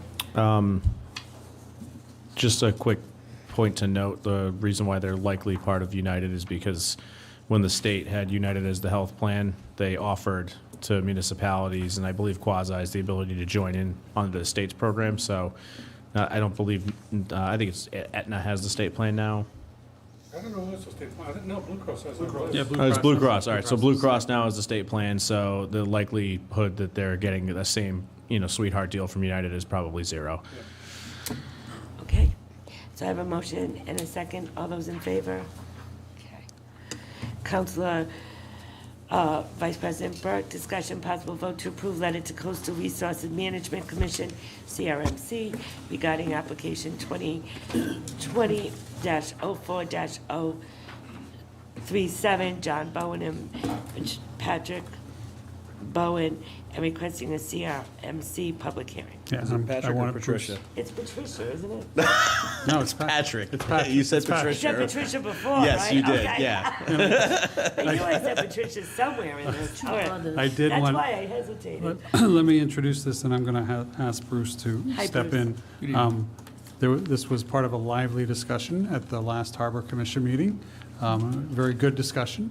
And what I did suggest to the members there, I said, I can't tell you how the council will vote, but I don't think we need all the folks who came there to come and repeat themselves here, because I kind of get a feeling that we will land at least very close to where the Harbor Commission requested, which was for us to also send a letter. They have, you have a copy of the letter that Bruce put together on the behalf of the Harbor Commission, for us also to send a letter to both the Harbor Commission, and I believe also to Terry Gray at Rydam, and in relation to this, and to express our concerns, significant concerns about this application, as well as what I had mentioned in the beginning about requesting a public hearing, although Mr. Getz did say, as a matter of rule, they do allow for it, but,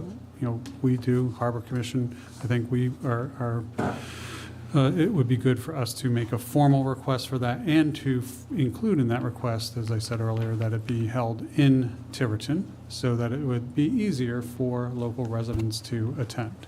So I want to hand it over to Bruce, if I could. Thank you, Thank you, Mike. Good evening. For the record, Bruce Cox, Chairman of the Harbor Commission. This letter, I composed the beginning portion of it. A lot of the text is quoted from other participants that have been before us. Historically, this whole application started back in the middle of COVID, and a number of hearings were, in fact, on Zoom. It is an interesting spot that the Bowens have chosen to try to apply to put their aquaculture farm. It is a very sensitive location, something that many of us on the board commission did not appreciate at the time. And then in retrospect, when I flash back to 7 or 8 years ago, when my brother from North Carolina came up, and his motto is, "He who dies with the most fly fishing rods wins." He took me there. That's where he wanted to go, because he knew about that spot. It's that precious a fishing territory for those who really like to fish. There were a number, so I complained aggressively to Coastal all along, prior to Mr. Getch, the gentleman who was in charge of the aquaculture program, had the attitude as he was doing us a favor coming here, as opposed to actually seeking out to do it. The whole issue gets down to notification, not only to the town, but on any stakeholders in the area. How do you develop that? In zoning and in planning, you have a grid on the ground of your land that you're going to develop. You say the law says 200 or 300 feet. You had to give written notice to those people as well as the advertising. No such thing existed with the coastal development process of aquaculture sites. So how did you get the word out? And that was something we batted around quite a bit and quite aggressively. It was to a shock and amazement to me as an attorney to have the head of CRMC come and ask to speak with us. We met with him at the library. He and Mr. Getch, and his second in command, spoke with us. That's how seriously they took our complaints, and they are, I believe, amending rules and regulations. One of the things that they made abundantly clear at that meeting was that while we can have a whole cast of people come forward, and if we had everyone come forward that has come before our commission and only limited those people to 15 minutes each or 10 minutes each, you'd be here for 3 or 4 hours. I mean, it'd been that many different individuals with different, same tone that this is the wrong place for this. Incredible breadth of person that came forward. The commission had originally said, okay, you moved it out, we think this aquaculture is a good concept, let's go for it, and because we hadn't heard from anybody that really aggressively said that. When people wanted to revisit that, I said no. This administrative process has to have finality. We have said no. But we did in October of 2001 say, please have a subcommittee review this, because we've heard a lot of things. Something happened at Coastal. I don't know what the glitch was, but they had to renotice the process. That reopened the door. And with that, the administrative process was now open again, and our original vote was not unanimous to say yes. But our vote the other evening was absolutely unanimous, very clear, and particularly in the sense of what we've learned, what we've seen developing here. When Mr. Fugate was before us, he said the most important thing we need to hear is from the community, meaning the councils or the commissions. You know, the local people saying these are the facts that maybe you base your opinion on is important, but for them, it's from you that is the biggest, most important element. It would be a fool's choice to say, gee, we're not going to complain. We don't think it goes here. There are other locations that could possibly go. There are fishnet areas that are tucked in over by Gould Island where boats seldom go, and the water is no more deep, and you can certainly access it with a boat. That aquaculture developments could go without interfering with people. Never mind just riparian waterfront owners. Those are people who have rights, obviously, but that's a different issue. The elements of proof that are laid out in this letter are accurate. They're what is required to be shown, and it was not really shown by the Bowen brothers. Furthermore, there is a 45-page document that was provided to me by Ken Mendez about the means by which Sepauwett was acquired and developed. And there's some real question there whether or not the state is conflicting itself with the federal grants that were given. So those are factors that are critical. It is our request that the town basically adopt our letter. There's a couple, I missed one word in the first paragraph, and my request for a hearing should say, in spite of being assured, it just said spite. But you read your work so many times and you stop, you know it's there. Then you read it a few days later, you go, oh. For a different meeting. So that's the gist of where you're at. There's a real need for a hearing on this. I personally really do feel it should be denied. Whether or not Coastal will bring it here or not, I don't know. But, contrary to people's belief, Providence isn't that far away. They meet in the State Building across from the State House in a little room like this, and readily accessible. I think they generally start at 6 o'clock. So it's not an impossible venture for people to go. And I'm certain once it gets noticed that word will get out and there'll be a crowd there. Okay. Madam President, Yes. if I may make a motion, that we authorize and direct the president in collaboration with the Harbor Commission Chair, the administrator, and the solicitor to draft a letter, likely in conformance with what the Harbor Commission has done, here, with also addressing the specific request for a public hearing be held, and with all due consideration for that hearing to be held in Tiverton. And then to review whether or not, because of the potential conflicts of interest, that the solicitor for the attorney representing CRMC consider whether or not that person should recuse himself, given his relationship also with Little Compton. You want that in the letter? Yes. Second. I knew you'd second that one. Quick on the draw. Any further discussion? Bruce, how far away is that lease from Subcommittee management area? In feet, say? I won't hazard a guess. It's not many feet. It really is not that far out. Less than like 2,000 feet? Oh, you can walk much there all less. the time. You can walk to it. Their original plan, they presented it as if it were a plan that they have up in Massachusetts, where they have huge tidal swings, and oyster farmers literally walk out or drive out to their oyster beds and manage their farms that way.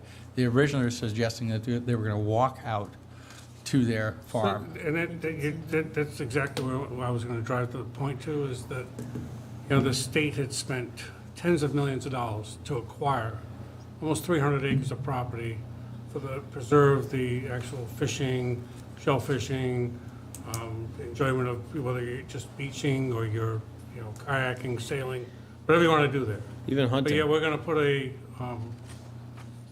an oyster farm within a couple thousand feet of that, where they're going to be traipsing back and forth across. Who's going to be able to fish there anymore? I mean, it's not going to make sense. Yeah, And beyond that, they're only allowed to lease an area. What about the distance between the leased line and their property line? They're not leasing that. No, they're not. So, but yet they get to destroy it and destroy all the fishing for everybody else around there that comes there, that the state has spent tens of millions of dollars to buy. You have the content. I understand. Here's my letter, Bruce. Furthermore, the other element of it is, once this small lease is allowed, the addition to that lease is almost ministerial. So they can start with a small leased area and expand it. Yeah, What did I say 2 months ago? that came out last Bruce, time. doesn't some of their lease now overlap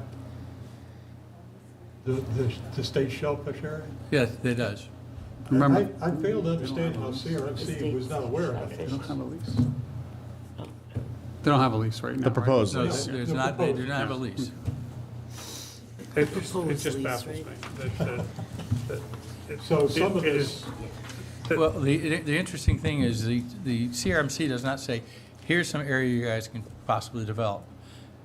The applicant comes forward and says, I want to do it here. Yep. And CRMC says, oh, okay, let's look at that.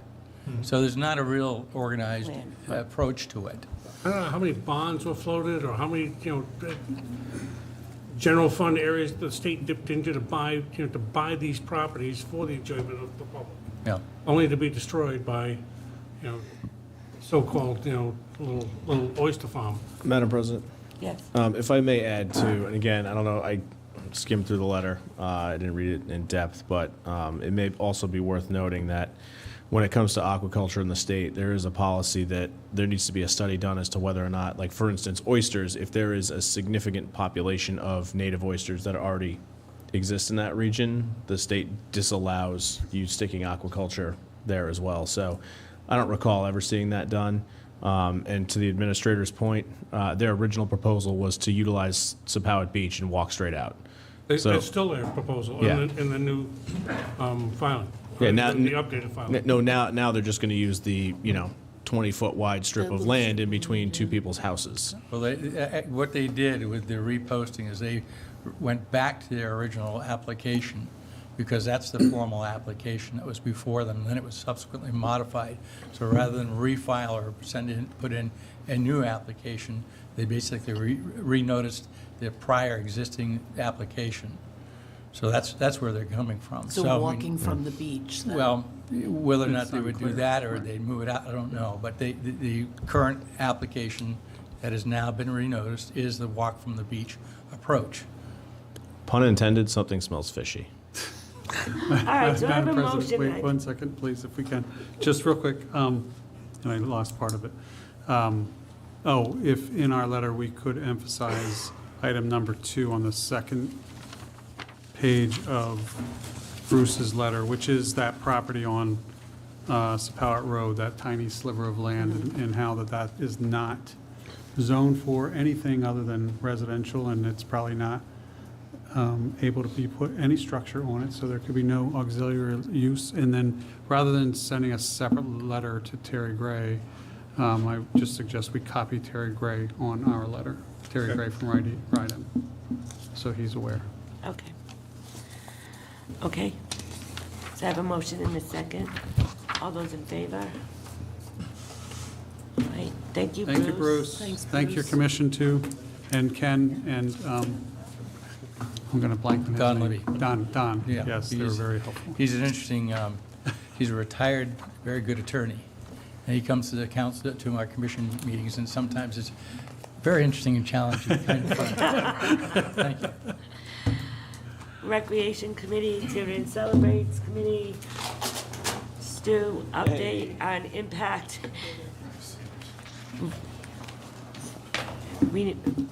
Remediation of Main Road closure on Saturday, May 27th from 5 to 10. Rain date, May 28th from 5 to 10 on local businesses. It looks like Saturday might be good. Yeah, yeah. I've been looking all week. Fingers crossed. Yeah, it's looking like about 11% precipitation is what But it's it's saying. real after the fireworks. That's going to 0, Stu. If they're calling for rain Got today, one that more means it's sticker actually going to be Sunday. Oh, never mind, got it here. That's how it works. We had our rain for the month. Anybody get one? Yep. Yes. Okay, Stu. Yeah, no rain on So, quick rundown of the event since I was here last. The gentleman from the Red Door and I actually connected today, and I asked if he had any outstanding concerns, just because that was sort of what prompted this follow-up meeting, and he said that he was good. I did say I would follow up with him as well later on this week just to confirm. But one of the things, and I'll speak to his situation first, and then I'll run through the whole agenda. The doctor's office next door very kindly is giving us the footprint there to be able to use for parking, for volunteers and emergency services, and also as a throughway for him. And there is one area that's actually marked further in that packet that he has an agreement with them, I believe, when they're not open, that he can use for parking. And so I said we will just mark that off in particular. So he seemed, I don't want to speak for him, but at this time there wasn't anything that he raised that was still outstanding. So we did want to make sure that we addressed his concerns specifically. Just in front of you, what you have is a rundown of what the schedule of the events are from Thursday on. On Thursday, in connecting with Lieutenant LeDuc, I'd asked if the sign that the police department has could be placed on the corner of Highland and Main. That's where my house is, in case anybody's wondering. So we're going to stick it right there.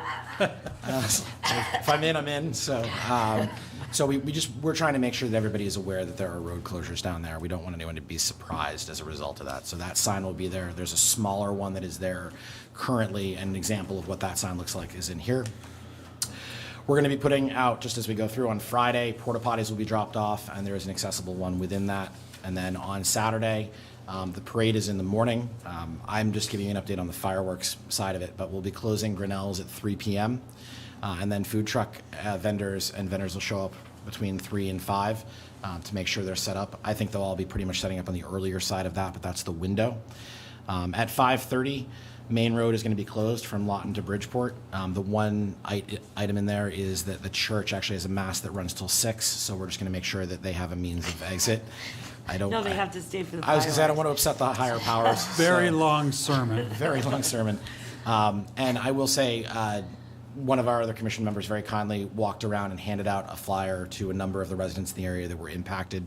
I've only had 2 phone calls so far, and they were both related to people that wanted to participate in the event, but they had friends that were coming in and asked about how to get there, and I said we would figure something out for them. So very, very positive feedback so far from folks. The busing, just one note in here, we have received approval from Ranger and also the high school. I have a request into the middle school as well as one additional parking lot. When we asked before, there wasn't any conflict, so I think it's just a timing thing. But so from 5:30 on, we'll begin redirecting the traffic up Highland. Again, this was at the recommendation of the chief. And there'll be activities down there. We'll have a band. The band starts at 6 o'clock. A number of food trucks. On the back of your packet is a very cool diagram. It's the very last page on the back that the fire marshal provided me with. That's going out to all of the food trucks. It's more than I ever knew about food trucks. So, but the So you don't spacing- know if this isn't one of the food trucks? No. Because I want to make sure that those are really somebody from Philadelphia selling Philly cheesesteaks. They may not be, no. But I don't think we have a brick oven one, I can say that. So, the only other thing left to do in that space this week is to go through and actually space out over at Grinnell's, just to make sure that there's more than enough space. There should be. There is. I want to go through and double check it. And they're also all going to have to bring receptacles for trash in addition to additional ones that the DPW has very kindly agreed to provide. The DPW director and I spoke today at length about getting some trash receptacles down there, as well as having the 550 truck to be able to cycle through if we need to empty out trash. Because the last thing I want to do is see photos online of trash cans overflowing, right? And that has happened in the past at other events. We don't want that here. Food trucks got a good group from sort of all over. The band will start playing from 6 to 8:30, and then the fireworks show will run for about 20 to 25 minutes. Afterwards, we expect there to be a large push for people to head back towards the buses to get a ride back. We are going to ask for their patience because, again, there's 3 buses and there should be a lot of people, but we'll do our best to try and make sure it is orderly as possible. Again, I'm very grateful to both the Tiverton Police Department and the Fire Department for their support as we've been planning this, and to DPW as well. So huge team effort. And then, again, we're trying to do this with as little inconvenience as possible. I've included information about the bus route, what the setup will be at Grinnell's, and any other information. So happy to answer any questions you may have. I think it's very good. Any questions from the council? Nice job. Really nice job, thank you. They'll be parking in Fort Barton School. They can't. There will be some people that I think are going to want to park at Fort Barton School because of where the buses are. We are encouraging people to go up there. I'm not going to dissuade them if there's a space and they can park at Fort Barton, but it will be limited. And by the time we get to 5:30, it's not going to work for everybody. Yeah, so for some of the volunteers that are helping out, we have the town lot down there that we'll be able to utilize. But in general, we're encouraging people to take the bus where they can. Okay, any questions? Any questions? No. Sounds good. Sounds good. Thank you. Thank you. Thank you. Thank you. Solicitor Marcello, discussion possible vote regarding town council recommendations of permissible zones for recreational marijuana testing, cultivation, manufacturing, retail shops. So as you know, a couple months ago, we had a general discussion about the need to change our zoning to accommodate the voters who approved the sale of recreational marijuana in the town of Tiverton. Right now, it's not permitted at all. So we had a general discussion about putting them in a commercial general commercial zone, which is only very few. And the Rhode Island Cannabis Commission has not been appointed yet, and the rules and regulations. They're up for, Oh, are they up? he named them, they have to go through advice and consent, so Okay. I know Kim Ahern is one, I can't remember the other two. So I guess there is governor has appointed at least. He's named, yeah, named they need to be- his commissioners, and they need to be approved by the Senate. And I think once that's done, and the regulations are approved by the DBR, these licenses are going to start to be issued. So what I'm looking for, and we had a general discussion, is a little bit more guidance. And speaking with the council president, I don't think it's telling tales out of school, but we kind of thought maybe the industrial park is probably the best place to locate this stuff. We would have to amend the. Right near the police station. We would have to amend the Planned Development Park ordinance as well as the Industrial Park zoning ordinance, but. This would be for all purposes, retail, cultivation. Could. You could cultivate there. Yeah, but greenhouses, I assume. Yeah, you could cultivate. I mean, it there. doesn't have to be, but I'm assuming Yeah. that that's. Almost certainly has to be, yeah. Because I could, I mean, if anybody wants to come up with another suggestion, but it could be contained there, we have the land. And there's no guarantee that someone who's going to apply will get the license. Right. Right. So, but I think we have to be prepared in the event that it is. Because they have to be issued by the state. The licenses have to be issued by the state. Yeah, So- and Would we think that this building would have everything in it? No, Testing? no, Would all The- be separate These are, well, buildings? I don't know that for a We fact, don't but these know. are all separate uses. So Like, we have to include all the uses? I don't believe I'm sorry, I don't mean to interrupt. I don't believe the regulations will allow you to all be a grower, a tester, a seller all in one. So I think you have to be separate entities, but I'm not certain about that. Oh, Bob Jack. So you're saying they could not be one entity? Huh?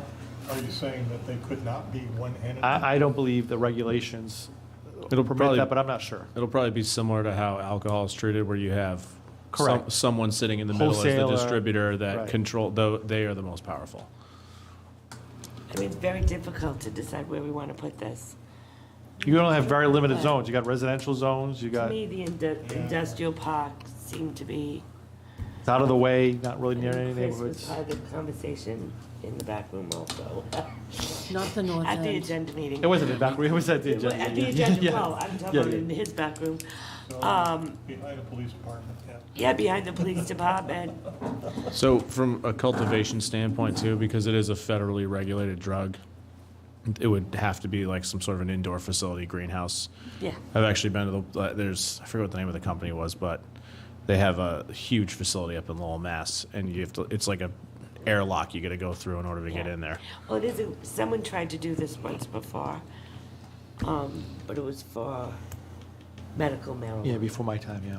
Yeah, it was before you, and it was greenhouses. That's Yeah. what they came to us with, because it's very, And Yeah, it's controlled access. And we have land, so you have land in the you have district. land up there. We own it, It really wouldn't. town owns it.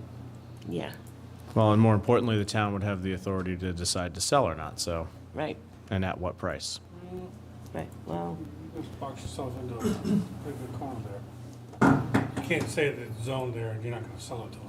That's oh, true. no, he's just saying the price of it. Yeah, so we have to go through a P&L. Right. And in my opinion, I mean, the fact that if this were to become a new use for the PDP, that means the land is more valuable. There's higher demand.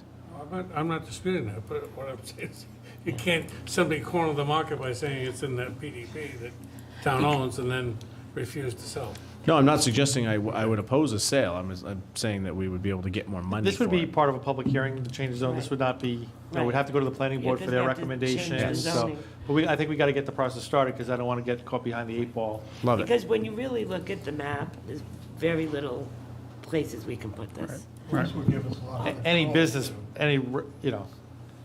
as I said when we met, we had a very big problem with a crematorium on Main Street that was zoned for that, so can you imagine what would happen if you tried to put a marijuana Right. on Main Street, so. Maybe where the crematorium is, they might like that better, I don't know. I think that's. You're smoking something either way. Well, true. the traffic will be, the highway's right there. I don't know, I just thought it would be, if So I someone- mean, I can draft it, we'll yeah, draft it. if somebody change, can think and- of a better place, but, No, I think Just that's not, a good And, idea. no, not the again, north end, this guys. is not something the north end. voters approved, so. right. And I the think voters you- did approve this. I think so- you have I know, consensus, but- Madam Yeah. Chair. What? I don't So see I think you anybody have disagree. consensus on going this route. Okay, great, thank you so much. All right. I'd like to entertain a motion to go into executive session, Administrative Carter, Rhode Island General Law 4246582, collective bargaining update on Teamsters Local 251, Administrative Carter, Rhode Island General Law 42465A, discussion related to acquisition or lease or purchase of real property for public purposes, conservation, wherein advanced public information would be detrimental to the interests of the public. Administrator Carter, Rhode Island General Law 42465A, sessions pertaining to potential litigation, legal advice related to future development from special counsel, Attorney Mike DeSisto. Second, yes. Yes. Yes. Yes. Mike, Yes, sorry. going into